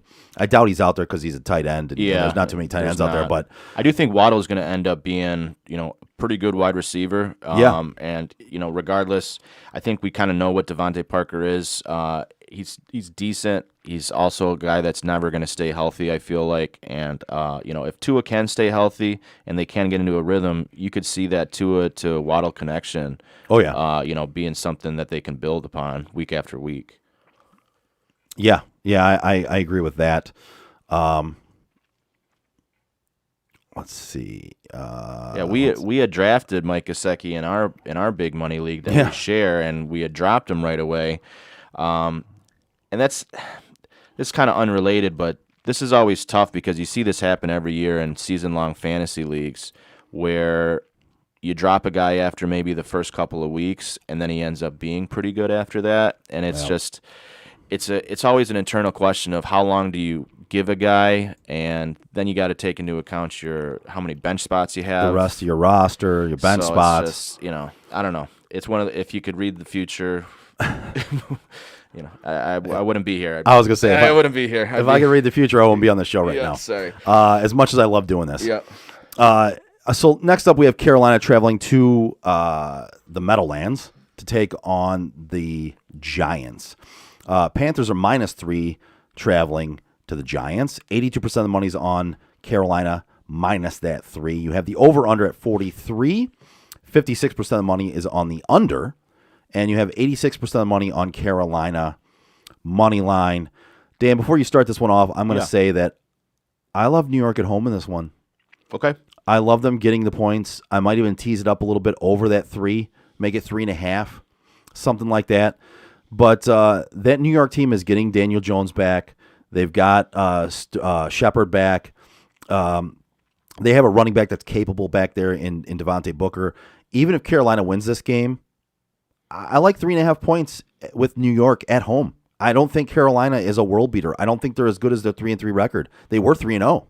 Yeah. And I think getting 3 points at home with a Giants team that isn't necessarily as bad as they've been put out there to be. I personally like the Giants in this game if you tease this up over 3. Yeah, I agree. I agree with everything you just said, actually. I've kind of been low-key intrigued with the Giants week over week, and I agree that they're probably getting a bad rap, and they're not as bad as the public makes them out to be. My big concern with them this week, they looks like they are going to have Shepard, but I think it's going to be like him and Dante Pettis as the only people that can catch the ball. Yeah. Now, granted, Daniel Jones is just going to tuck it and run anyway, so that doesn't really matter. So that's my real only hesitancy with the Giants. But I feel like everybody knows about the Giants' injuries, and this line hasn't moved at all. And Carolina looks really easy, even though they are coming off those losses. I think the public perception is that Carolina is a better team, even without CMC. It's only 3 points. Giants don't have anybody on offense. This should be a slam spot for Carolina. And anytime that the public perception is like that, I like to be on the other side. This is a pretty low line. It's sitting at 42.5, 43 points, one of the lowest ones of the week. And anytime you have a really low line, that also is going to favor the underdog. Right. You're not going to need as many points to cover because there's not going to be as many points scored. So I agree with you. I'm probably not going too crazy on it because they are still two bad teams, but I would probably go Giants on this one for sure. Yeah, and like I said, I feel more comfortable with getting it up over that 3 mark. I get it at 3.5, something like that. I would tease it up a little bit. Yeah, if you're getting that hook, if you're getting over 3, this game has 23-20 final written all over it. Oh yeah, regardless of who wins. So if you're getting over 3, you're good regardless. If you're getting that hook, it's as we talked about earlier. The hook makes a difference. And if it's the hook over the main marks of the 3, 7, 10, yep. then you're good. This one being at +3 for the Giants, I would take the alternate spread, take it at 3.5, and feel comfortable in my mind putting it into a parlay. One other small note too. I don't have the stat with me, but I remember reading it when I was capping earlier this week. Like, Giants are shit at home for some reason. They play really poorly. Yeah. At home, and it doesn't make me feel better, Dan. No, I'm sorry, but for some reason they're a competitive road team, and they just tend to come out flat at home. It's not gonna. Yeah. It's nothing that would sway me off this, but it's something I thought that I should mention. No, listen. We're here to give out information, right? So, with that being said, looking at the fantasy side of it, looking at DFS and regular fantasy, so. In a 2-quarterback league, if I'm looking at the Carolina side of the ball, you're playing Sam Darnold and hoping that he goes back to what he was in the first few weeks of the season, where he was running more and getting some more production. Actually, DJ Moore's got 30% of the target share with almost 11 targets a game. Man, for as consistent as he's been, though, I had him, I think it was over 5.5 catches last week, and he had 3 drops. Yeah. And it's not characteristic of this guy. I don't expect that to happen again. It's not characteristic, and that whole team was bad last week. And talk about drops. Look at the other side of the field. Robbie Anderson, a lot of Robbie drops Anderson. Too. He can't hold on to the ball all season, bro. And it wasn't just last week where they were all dropping the ball. It's all season. Robbie Anderson is just, the ball will hit him in the hands and just completely brick out. Like, I don't know what is going on with him and what's in his mind. I understand that they're using him a little bit different this year, but still, he had 11 targets last week, 3 catches. I mean, that is piss poor. So I mean, he's getting opportunities. Granted, he did have that one touchdown, but three catches, 11 yards. If you look at both these receivers, right? I mean, DJ Moore. On 32 targets, has 18 catches, 228 yards, and 2 touchdowns, right? Yep. And on the other side of the ball, he's leading the league in probably broken televisions and broken laptops because Anderson has 10 for 87 and a touchdown on 29 targets. That's so three less targets, bad. And he's got substantially lower numbers. And again, a lot of it, substantial, and a lot of it has to do with the drops. I wouldn't put him in any of my lineups, DFS or anything. I would stay away from it completely. I mean, and as you know, as a quarterback, if you're Sam Darnold, it's like, at what point do you stop throwing the ball to this guy? Right. It's screwing up your numbers. It's screwing up your team. At what point do you put Elijah Mitchell in there over Robbie Anderson? Because Elijah Mitchell has looked so much better. I think it's in a more limited time. I mean, that was my projection before the season started, that he was going to be the Robbie Anderson replacement. I completely agree with you. It was just a matter of when it was going to happen. I think it's happening soon. Well, the way that Robbie's playing, I mean, he's not doing himself any favors, right? No, and I think overall we all thought Robbie Anderson was going to be better than this. Yep. But Elijah Mitchell is just a better receiver. I mean, Robbie Anderson is basically digging his own grave at this point. He is. I mean that's just what's happening.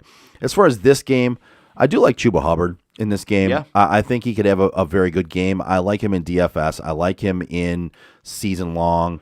As far as your roster goes this week, I mean, you're hoping for 75%, 80% of what CMC would give you, right. And I think if you're getting that, you're pretty happy. Listen, you're basically in a game like this, you're hoping for 80 yards and a touchdown, right? Yeah. I mean, that's kind of what you're hoping for, right? Yep. And I think it's very attainable. That's very plausible in this matchup. Yeah.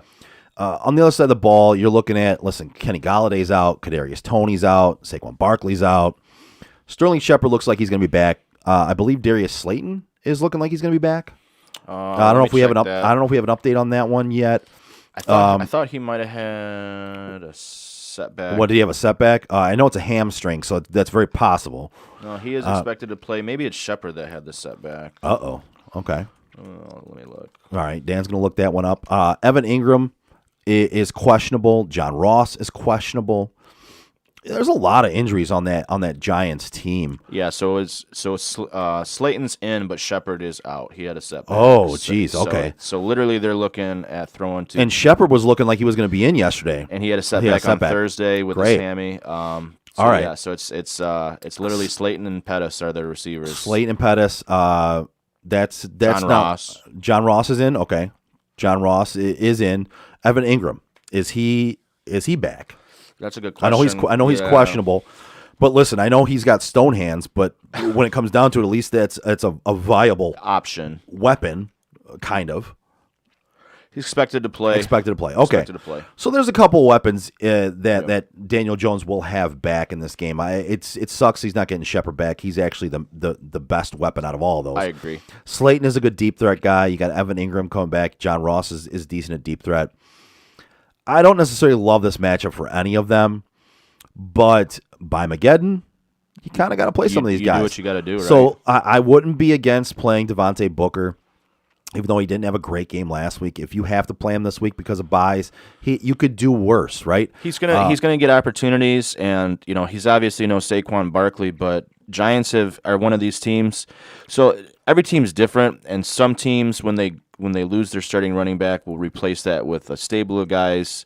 And I feel like more teams are like that, but I feel like Giants are one of these teams where they're going to give it to their backup, and he's going to get all those touches. So even though he's not Saquon Barkley, he's still going to see anywhere from 16 to maybe even over 20 opportunities today.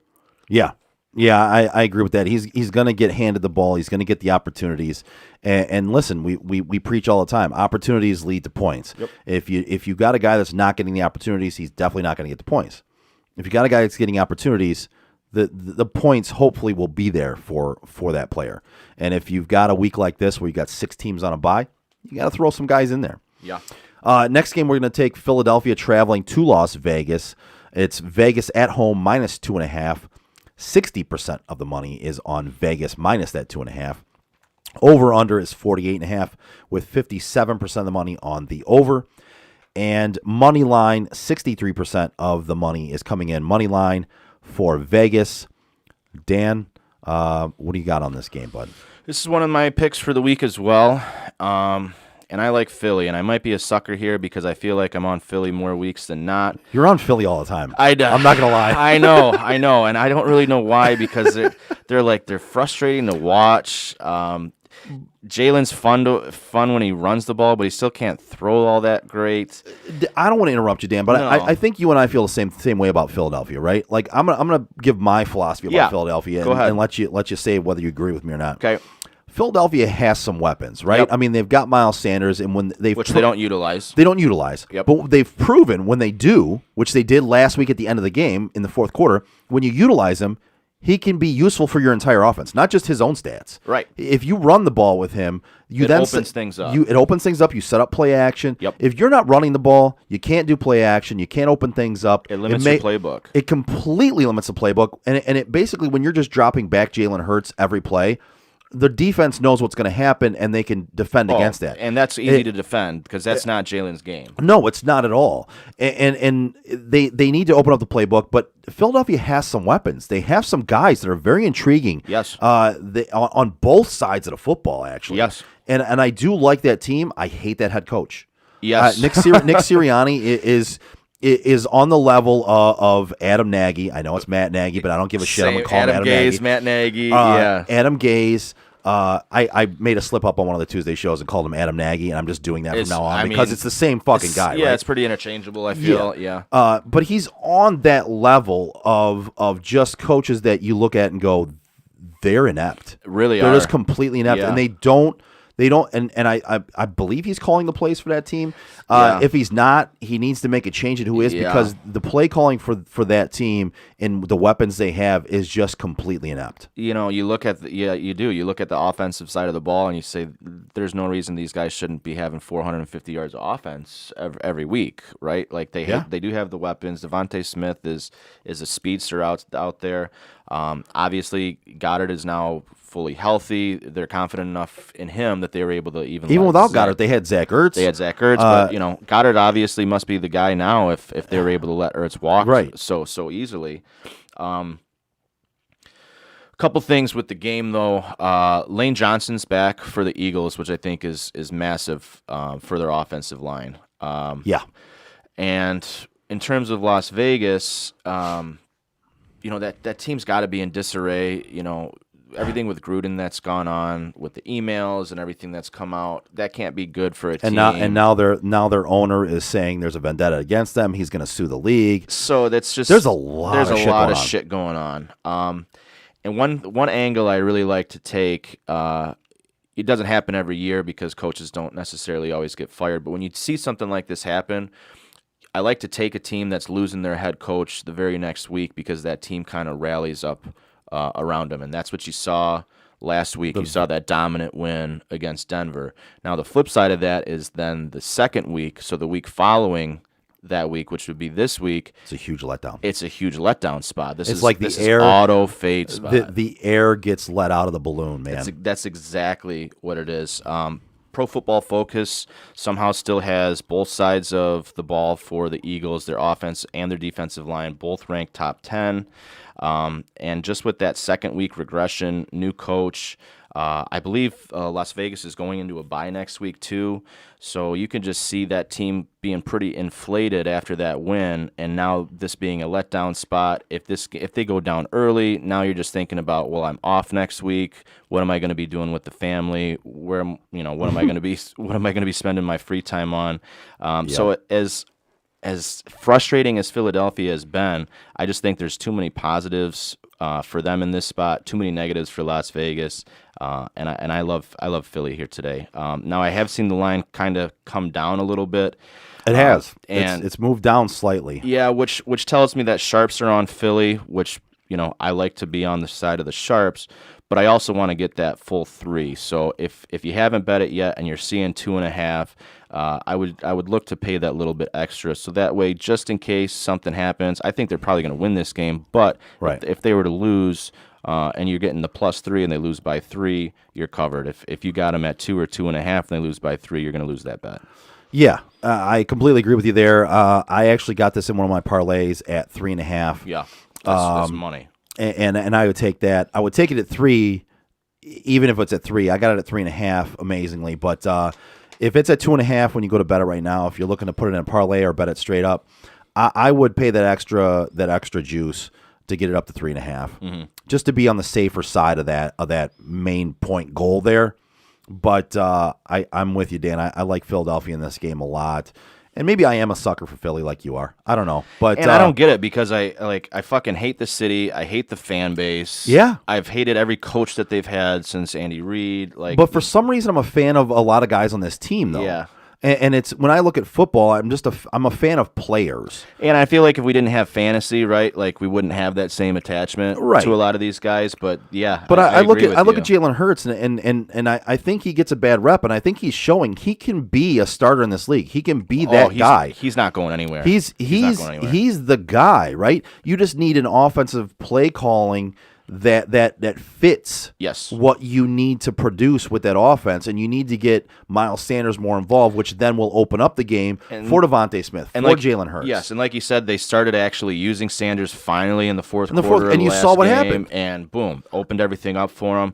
Now I have heard too over this past week of them wanting to get him more involved. So good, that makes sense. It makes sense. Sometimes when coaches talk like this, it could be deception to get him off of something else, but there's no reason for it because, like we said, if you give Sanders the ball, if you get him those reps, it's making your offense just click so much better in general. Yeah, and looking at the fantasy side of this, Jalen Hurts. Listen, man, you start him every week. Every week. Yeah. He scored 20-plus points in each game this season Every and single one. currently checks in as the fantasy quarterback 5 Yep. at 25.2 fantasy points per game. He's the only quarterback to be ranked in the top 12 in every game. Every week. He week. has been a model of consistency. Yeah. Because he's putting up, whether it's in regular time or garbage time, he's putting up points. So He's gotten a lot of rushing touchdowns too, which you can't really rely on when you're projecting points. But the way that they utilize him, you kind of can. you kind of can. He's going to continue to get them. Typically, you don't count in rushing touchdowns when you're in your projections. But this is one of those exceptions to the rules. I feel like it really is, and it's odd to say that, but it is one of the exceptions to the rules. Devontae Smith, I think, is one of those guys that you're going to try to start him hoping that it really clicks and that offense clicks. And especially this week, our Armageddon week, you might kind of have to play him too. Right. And okay, so I'm going to go through the main guys, right? Darren Waller, check the injury. He was actually added to the injury report late in the week. I did see that, yeah. It was you never like the late week injury ads, and Darren Waller was a Friday injury ad as questionable. Yeah, he's going to be game time decision. Game time decision. So yeah. you don't like that. He is a 4:00 game, guys. So Yep. if you need to get a backup in there for the 4:00 games, You want to pick him up now just in case. do it now and be on the lookout for that. A late week injury ad is a very good sign that they could miss that game. Now that could also tie into why we're seeing this Philadelphia line come down. A lot of times the sharps are going to know if a guy's going to be ruled out before it's actually announced. Not saying that's the case here, but it's definitely on the table. It's definitely a possibility. And in this game, I do like Ruggs, and if Waller misses, I like Ruggs a lot more. Actually, I think he's second in the league in air yards. Yep. So the numbers haven't always been there, but like we talked about, you look for opportunities, and if he's getting those air yards, he's getting the opportunities. Even going up against Darius Slay, I still like him in this game. I like Derek Carr as a bye week pickup at quarterback. I think you could do worse. And we've talked about a couple other guys that you could fill in your bye week quarterback spot if you missed out on a couple of those guys, as in Tannehill, Burrow, Matt Ryan.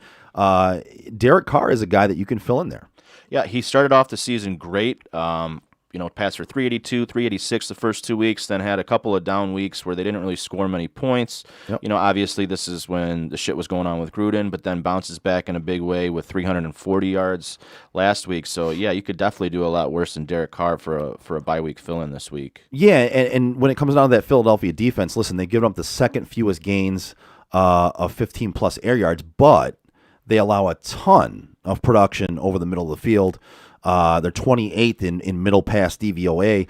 The team's giving up the dink and dunk passing game. Yeah. And it doesn't bode well for Henry Ruggs, truly, but they can get a couple deep spots to him, and he does cut over the middle a lot. This is a game where you would have liked Darren Waller if he sits out. Maybe a guy like Brian Edwards in this game might be a good option for you, not to fill in for your tight end spot, but he might be a good option in this game if Darren Waller misses. Yeah, if he misses, they're going to have to throw to somebody. And Hunter Renfrow over the middle. I like that play this week as well in this matchup against that Philadelphia defense that gives up a ton of dink and dunk over the middle passing yards. Josh Jacobs is a decent play this week as well. It's hard to say you're going to stay away from guys if it's in a bye week where you have 6 teams on a bye. So there's not a lot of guys you have the ability to stay away from. But in this game, I kind of like everybody in this game that plays. I think there's a lot of points to go around in this game. Yeah, agree. Next up, we have the Detroit Lions. Oh, boy. Traveling to Los Angeles, playing the Rams. The Rams are minus 16.5 in this game. This is such a joke. 71% of the money is on Los Angeles minus that 16.5. Over-unders at 51. 57% of the money is on the under in this game. 97% of the money is on Los Angeles money line. That doesn't surprise me. Oh. What do you got, brother? So I'm not thrilled with the 4:00 games today, to be honest. I think the Philly-Las Vegas is the only one that has a chance to even really be close. This might be one of those Sundays where, around 4 o'clock, you throw on HBO Max, you check out Dune if you Listen, haven't watched it yet. have you watched it? It's fucking awesome. Dude, it was great. It's so awesome. I've actually watched it 3 times Have you now. really? Yeah. Well, Right. I've been putting it on at night while I've been doing other things Yeah. just because I'm like, listen, I want them to see these numbers that everybody's watching it, so they Yeah. definitely greenlight the sequel. So yes, I put it on myself and I started watching. And of course, around the house, I started doing other things Sure, too. yeah. But I mean, it's really, really good. Yeah. So I ended up going back and rewinding it and playing it back again so I Yep. can make sure I catch up on it. It was a very, very good fucking movie. It was the shortest 2.5-hour movie I think I've ever watched Yeah. because Well, listen, when it ended, just started getting into it. yeah. And it's like When it- shit. It ended, and I was like, "Wait a second, this can't be it. This can't be the end." Wait, My involvement, my emotional involvement was just on a steady trajectory until they got me to my utmost peak, hook, line, and sinker, and then the movie. And then the movie ended. And then the movie ended. I'm like, no, god damn it. Yeah. So if you haven't watched it, I would watch Dune and maybe even today over some of these 4 o'clock games. But getting back to football. No, listen, I like the entertainment aspect of it, man. We talk about that on Tuesdays as well. Yeah. If you haven't seen Dune yet, watch it. It's was fucking awesome. phenomenal. And like Dan said, at 4 o'clock today, these games aren't that great. Maybe you tune into Dune on HBO Max. You I might. don't know. You might. For us being from the Detroit area, obviously there's going to be some emotional investment into this game. Everybody's been talking about seeing Stafford back against Detroit. The line is massive. This is a game where I feel like you can kind of throw in some teasers and some parlays and maybe buy down the Rams. I love them under 14. 16.5's kind of getting a little iffy. Yeah, and it moved up a little bit. It started at 16. Yeah, and anytime you buy points, you're going to pay a lot of juice. But you know what? For me, I look at this, and I wouldn't be against putting a same game parlay together. Okay. And just taking the alternate, spread. Yep. And taking it at 13.5 or something like that. Yep. Just a few points below where it's at right now. Get it below that 2-touchdown mark. Yep. And I wouldn't mind doing that. I do think that this also could very well be a Rams blowout. Detroit was pretty competitive through the first couple of weeks, but now when you're sitting at 0-5, 0-6, 0-7, your coach is up there. We had talked about this before the show. He's a grown fucking man. Coach, head NFL coach, and he's crying. He's crying at the damn podium, and it's like he's 0-5. Listen, his first press conference was, "We're gonna bite legs off. yeah, We're gonna bring chew your kneecaps." Yeah, and then after 5 losses, he's bawling at the fucking press conference. This has to be some kind of soap opera shit. Like what's gonna happen in week 10? Like, I mean, I'm kind of curious to see now. Is he gonna have a nervous breakdown right at the Who podium? knows? I don't, He rides in with a motorcycle and tips the cap. Like, I'm out. He actually rides in on the lion he wanted to get. Wow, yeah, I could see that.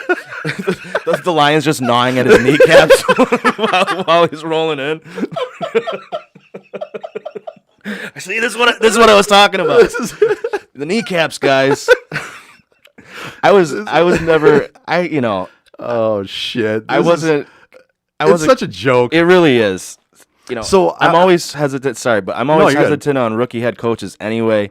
And when it's a Lions hire, I'm going to be even more skeptical. Absolutely. And they were competitive a little bit at first, but I don't see it in this game. I see this as an opportunity where McVay is going to want to flex a little bit. If they blow him out in the first half, him and Stafford could probably go do a couples thing in the afternoon. I'm sure they would both be thrilled about literally that one. in the fourth quarter, you don't see them because they're getting a couples gone. massage. Couples massage. The wives aren't even there. It's just Stafford and McVay. Well, when I said couples massage, I meant yeah. Stafford and McVay. Got it. I didn't mean the wives were With the involved. wives, got it. Yeah, I know. They probably do some weird foursome swap shit. Who knows? And I think he's gonna want to give it to Goff too, and just show like, yeah, you weren't it.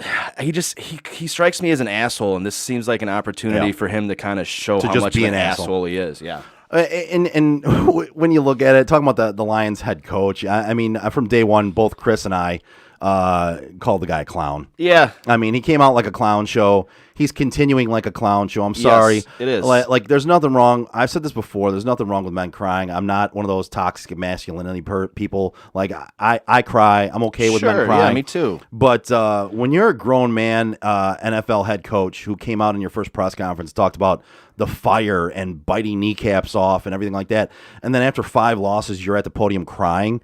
Yeah. Man, that spells to me that this team is kind of done. Yeah, and you're supposed to be this leader for 24 to 28-year-old men that are just these peak prime physical specimen, and I just couldn't imagine being on this team and seeing that shit. I mean, like, this is my coach. This is who I'm supposed to respect and like want to go out there and play. I think it's a matter of time before the locker room's completely gone. Bro, he was out there at that press conference like he was on The View.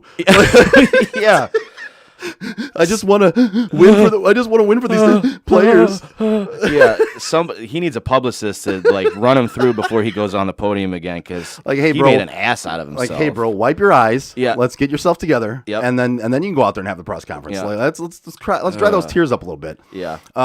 I think this game is a blowout. Yeah. I think this Detroit team is done. I talked to you before the show, and I said this Detroit team is so bad they finally have something to play for. Yeah. And it's to not be the first team to go 0-17. Yep. And despite the fact they're playing for the first overall pick now, which in a year like this would be the year that Detroit gets the first overall pick again, because it's not a great year to get the first overall pick. Let's be honest. No quarterbacks are really jumping out at me. And at the only college player level. that's really jumping out is Thibodeau. Yeah. From Oregon, and yeah, you could do worse than that if they get the first overall pick and they get him. That's a great add to the defense. But when you're a team that needs a quarterback, and like the Lions do, obviously, even though all the Lions honks said Goff was a great quarterback because he went to a Super Bowl, you're being proven you were fucking morons. Yep. And you were just drinking the Kool-Aid. In this game, I don't like anybody on the Detroit side of the ball. This is one of those games where I literally don't like a single solitary soul on that side of the ball. Even with Mageddon, you couldn't pay me to take anybody on that side of the ball, including TJ Hawkinson, even though you have to play him. Right. He has not proven to be very good since week 2, other than last week. He had an okay week if you have him in point per reception. DeAndre Swift, you kind of got to play him. I don't necessarily like him in this matchup. Could get some garbage time points. And Even with Mageddon, I'm staying away from Goff. Don't fucking play him. I'm sorry. There's other options out there. Swift, like he had a really good start to the season, and he does still get some of those receptions. But he's scored in back-to-back weeks, and that's kind of salvaged his fantasy day. And you can't really rely on those, especially on that Detroit team. You can't rely on that. No. Love Matt Stafford today. Love Daryl Henderson today. Cooper Kupp, Robert Woods. Start them. You're playing those guys. Tyler Higbee, Van Jefferson. You know what? Fucking throw them all in there because like you said, I think McVay is going to be the asshole that's going to run up the score. Yeah, they're going to score at least 35 today.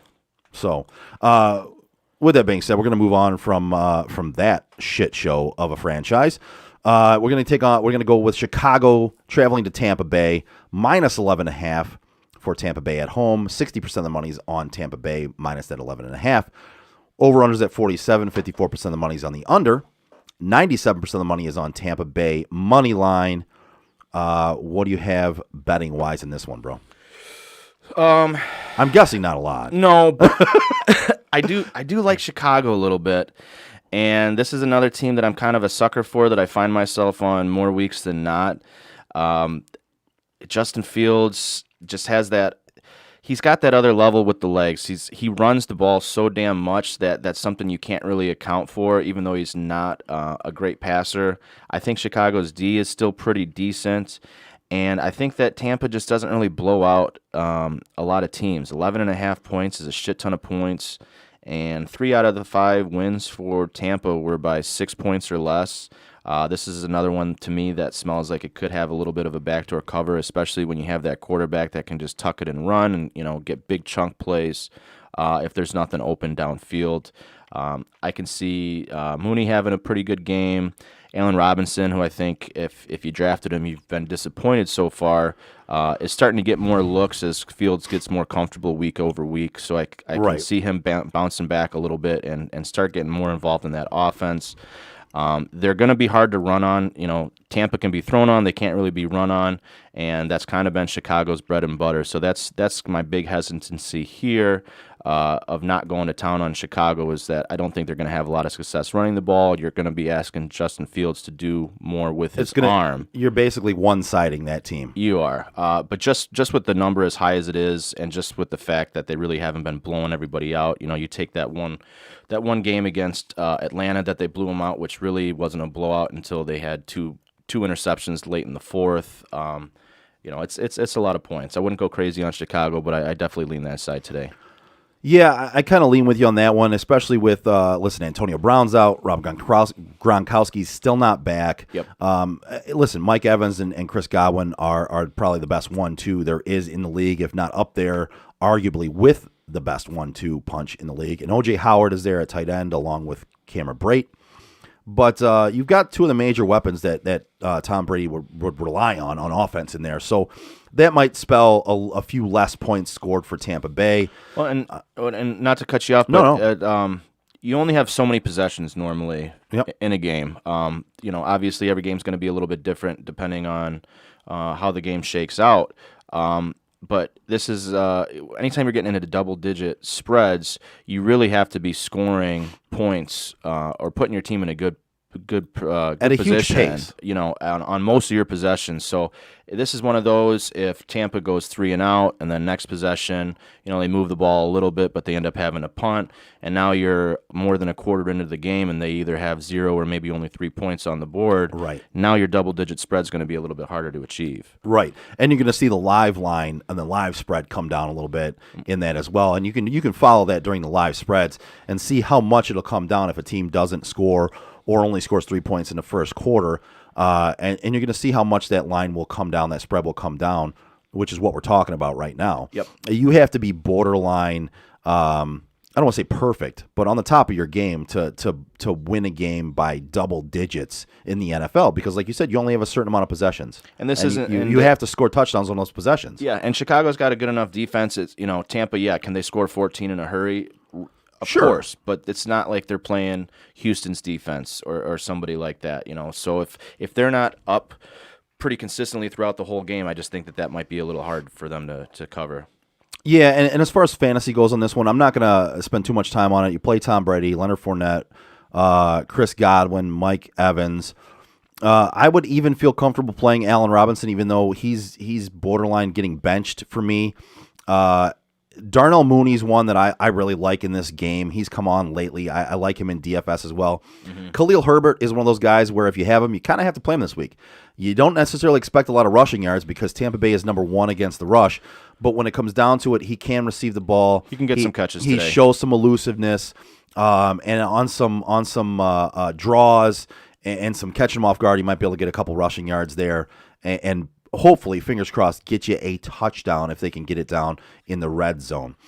So I don't dislike any of those plays in that game. Moving on, we're going to take Houston traveling to Arizona. The 6-0 Arizona Cardinals are minus 18 in this game. The money is split up evenly between those two as far as the spread goes. Over-unders 47.5, split up evenly there as well. 99% of the money is on Arizona money line. This is another huge double-digit spread that I always try to stay away from these spreads, no matter which side of the ball I think I'm on. I try to stay away from them.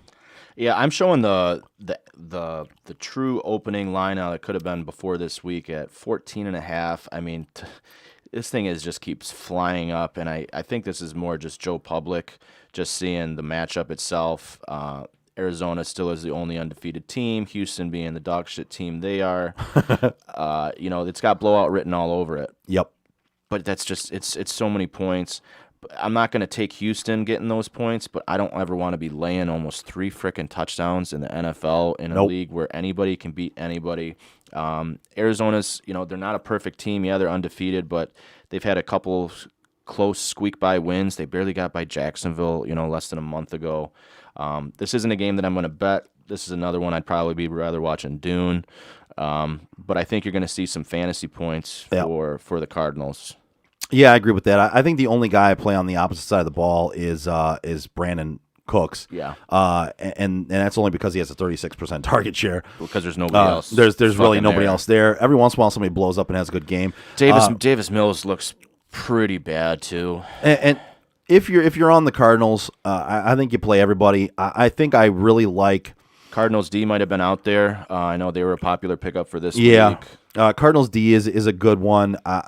Listen, if you have Kyler Murray, James Conner, DeAndre Hopkins, Chase Edmonds, like I mentioned, Brandon Cooks, you're playing those guys. Some other guys I like in this game as far as either DFS or bye week fill-ins, Rondell Moore. Yeah. I like AJ Green in this game as far as DFS goes. I've played him in a lot of DFS this week, and I really think he has a chance to have a really good game against this Houston secondary. He's having a really good season. He is. He's been really consistent. Quietly. Yeah, quietly, because you don't hear a lot about him. But besides that 17-10 win against San Francisco, where he only had the 2 targets, he's gotten exactly 6 targets in every other game. He scored 3 touchdowns on the season, and he usually gets right around 70, 80 yards. Yep. For a guy that you probably picked up out of free agency, you could definitely do a lot worse. And I think do a lot worse. Yeah, I think especially this week, where you are hindered by some of those buys, I think he's a great play. And I would be thrilled to be starting him, whether it's a flex or a wide receiver 2 or 3. Yeah. Yep. I absolutely agree with that. Let's see. Next matchup, we're going to take Indianapolis traveling to San Francisco for that night game tonight. Minus 3.5 for San Francisco. 66% of the money is on Indianapolis getting that 3.5. Over-unders at 42.5. 67% of the money is on the over. 57% of the money is on Indianapolis money line. Before you start off, Dan, I just want to tell you that I am on the Indianapolis side of this game. I figured. I actually teased them up a little bit in a parlay. I got them. It was actually 4.5 when I got in on it. I teased them up to 7.5. I teased them up 3 points. That's beautiful. A little bit, and I got on the right side of that 7-point mark in a parlay. I think that's a great play. Even if San Francisco wins this game, they're not blowing anybody out. Nope. And for you to get, I think over 3 is fine. Right. But to I would get take it over 7, I would take them at 3.5, 4, 4.5. But I was teasing up some parlays in a couple parlays, and I actually threw them in a parlay at getting the 4.5 as well. But I feel more comfortable. Just I was buying up some games. Yep. I like buying up 4 or 5 games. And just buying them all up and getting that extra little bit.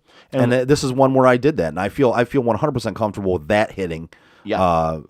No problem. Well, when we talked about the hook, when you have that extra half, another thing when it comes to teasers too is you always want to tease through what we call the key numbers. Yep. So when you're able to, now 7 being the biggest key number next to 3, if you're able to get up and over that, that's a smart move for your teaser. If you can ever get an opportunity where you can tease through 2 key numbers, that's like ideal scenario. If you can get through your 3 and your 7, or your 7 and 10, or whatever the case might be. But I think Indy's a good play tonight. On an unrelated betting notice, I don't know who does the scheduling for the NFL, because I feel like preseason, you kind of knew what was going to happen with these teams, and this just doesn't scream sexy primetime matchup to me at all. It's a 42-point fucking total. So this is going to be a snoozer of a Sunday night game, and I just don't know who does this scheduling. I think the NFL thought this game was better preseason. So you had Wentz, you had the Indianapolis Colts, which had a good offensive line, Jonathan Taylor's, one of those sexy second-year running backs. You had the offense with Frank Reich and Carson Wentz reuniting. You had Michael Pittman Jr. So you thought it was going to be a little bit of a sexier matchup. Right, and then you had the 49ers, who the only reason they were down last year is because of all the injuries, and they were decimated. You had them come back this year, and everyone kind of had them picked to win that division. I think this was a sexier matchup preseason than obviously it is right now. Yeah. And I think that's where they were at on this one. It's hard to get excited about something with 42 points. Now, I do see that it looks like Trey Lance is not going to play. So he's ruled out already. Yep. So it's going to be all Jimmy G. So that kind of makes things a little bit easier for Indianapolis to game plan for too. You don't have to take into account. That makes it easy for me to take Indianapolis in this game. Yeah.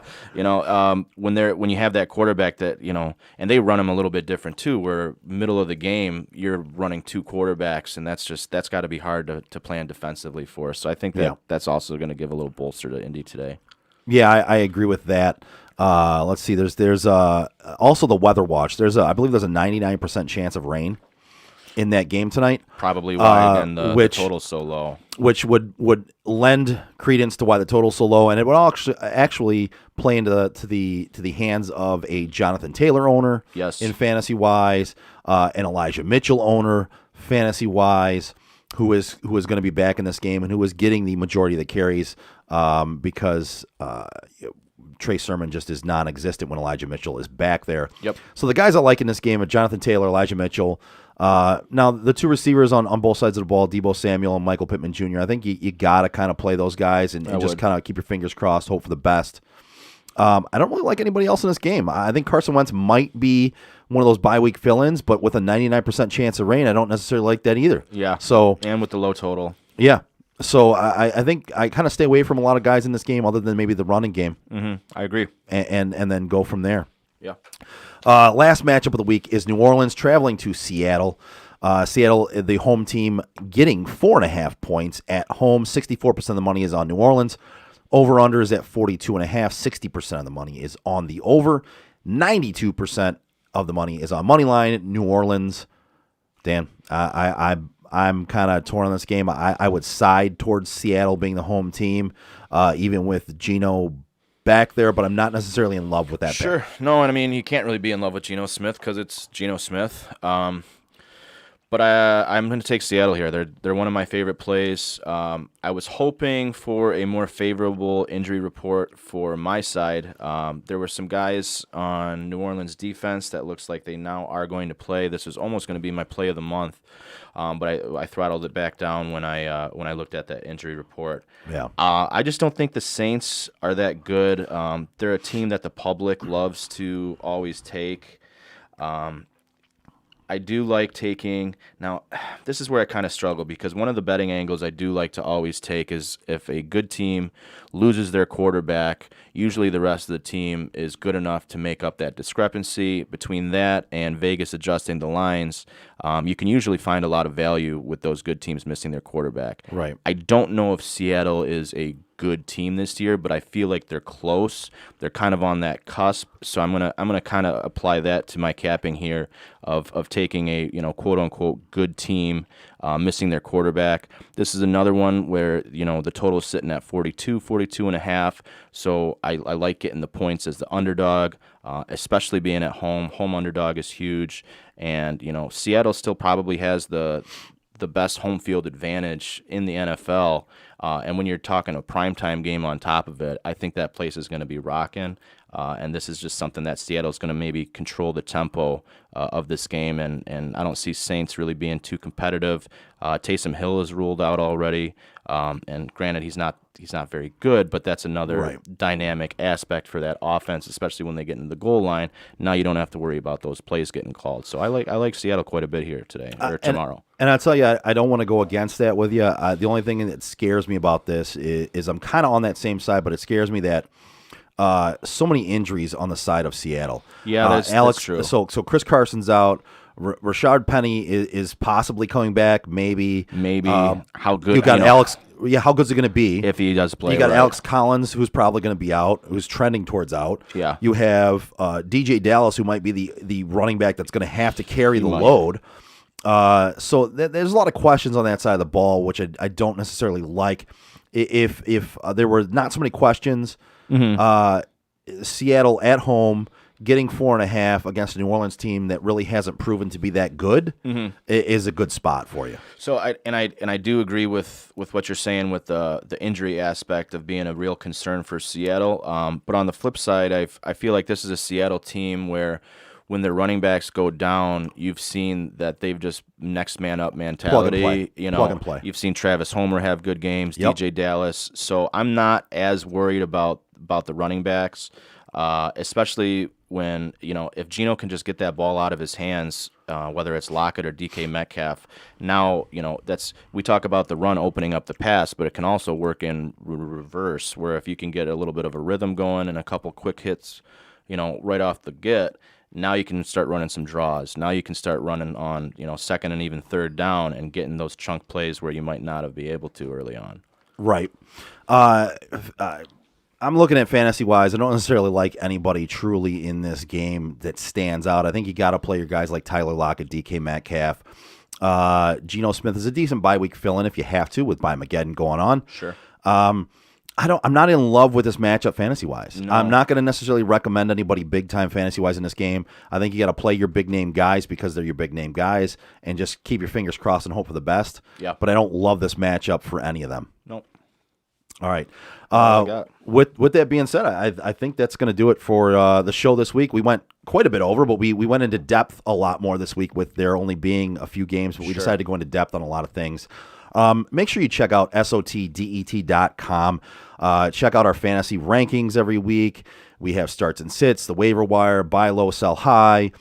We have the Friday practice reports. We also put out our latest episodes on there. We have our podcast on there.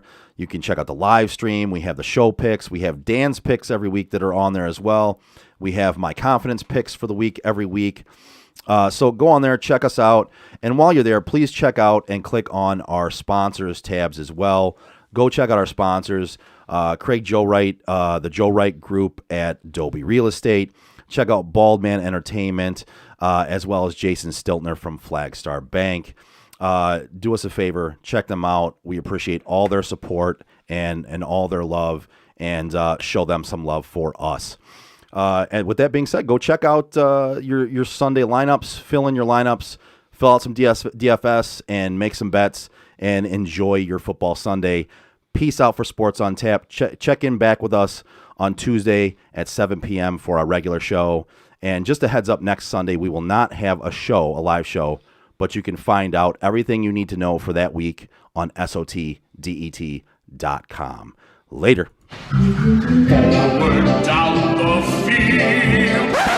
Fuck this shit, I'm out. Fuck this shit, I'm out. No thanks. Don't mind me. I'ma just grab my stuff and leave. Excuse me, please. Fuck this shit, I'm out. Nope. Fuck this shit, I'm out. Alright then. I don't know what the fuck just happened, but I don't really care. I'ma get the fuck up out of here. Fuck this shit, I'm out.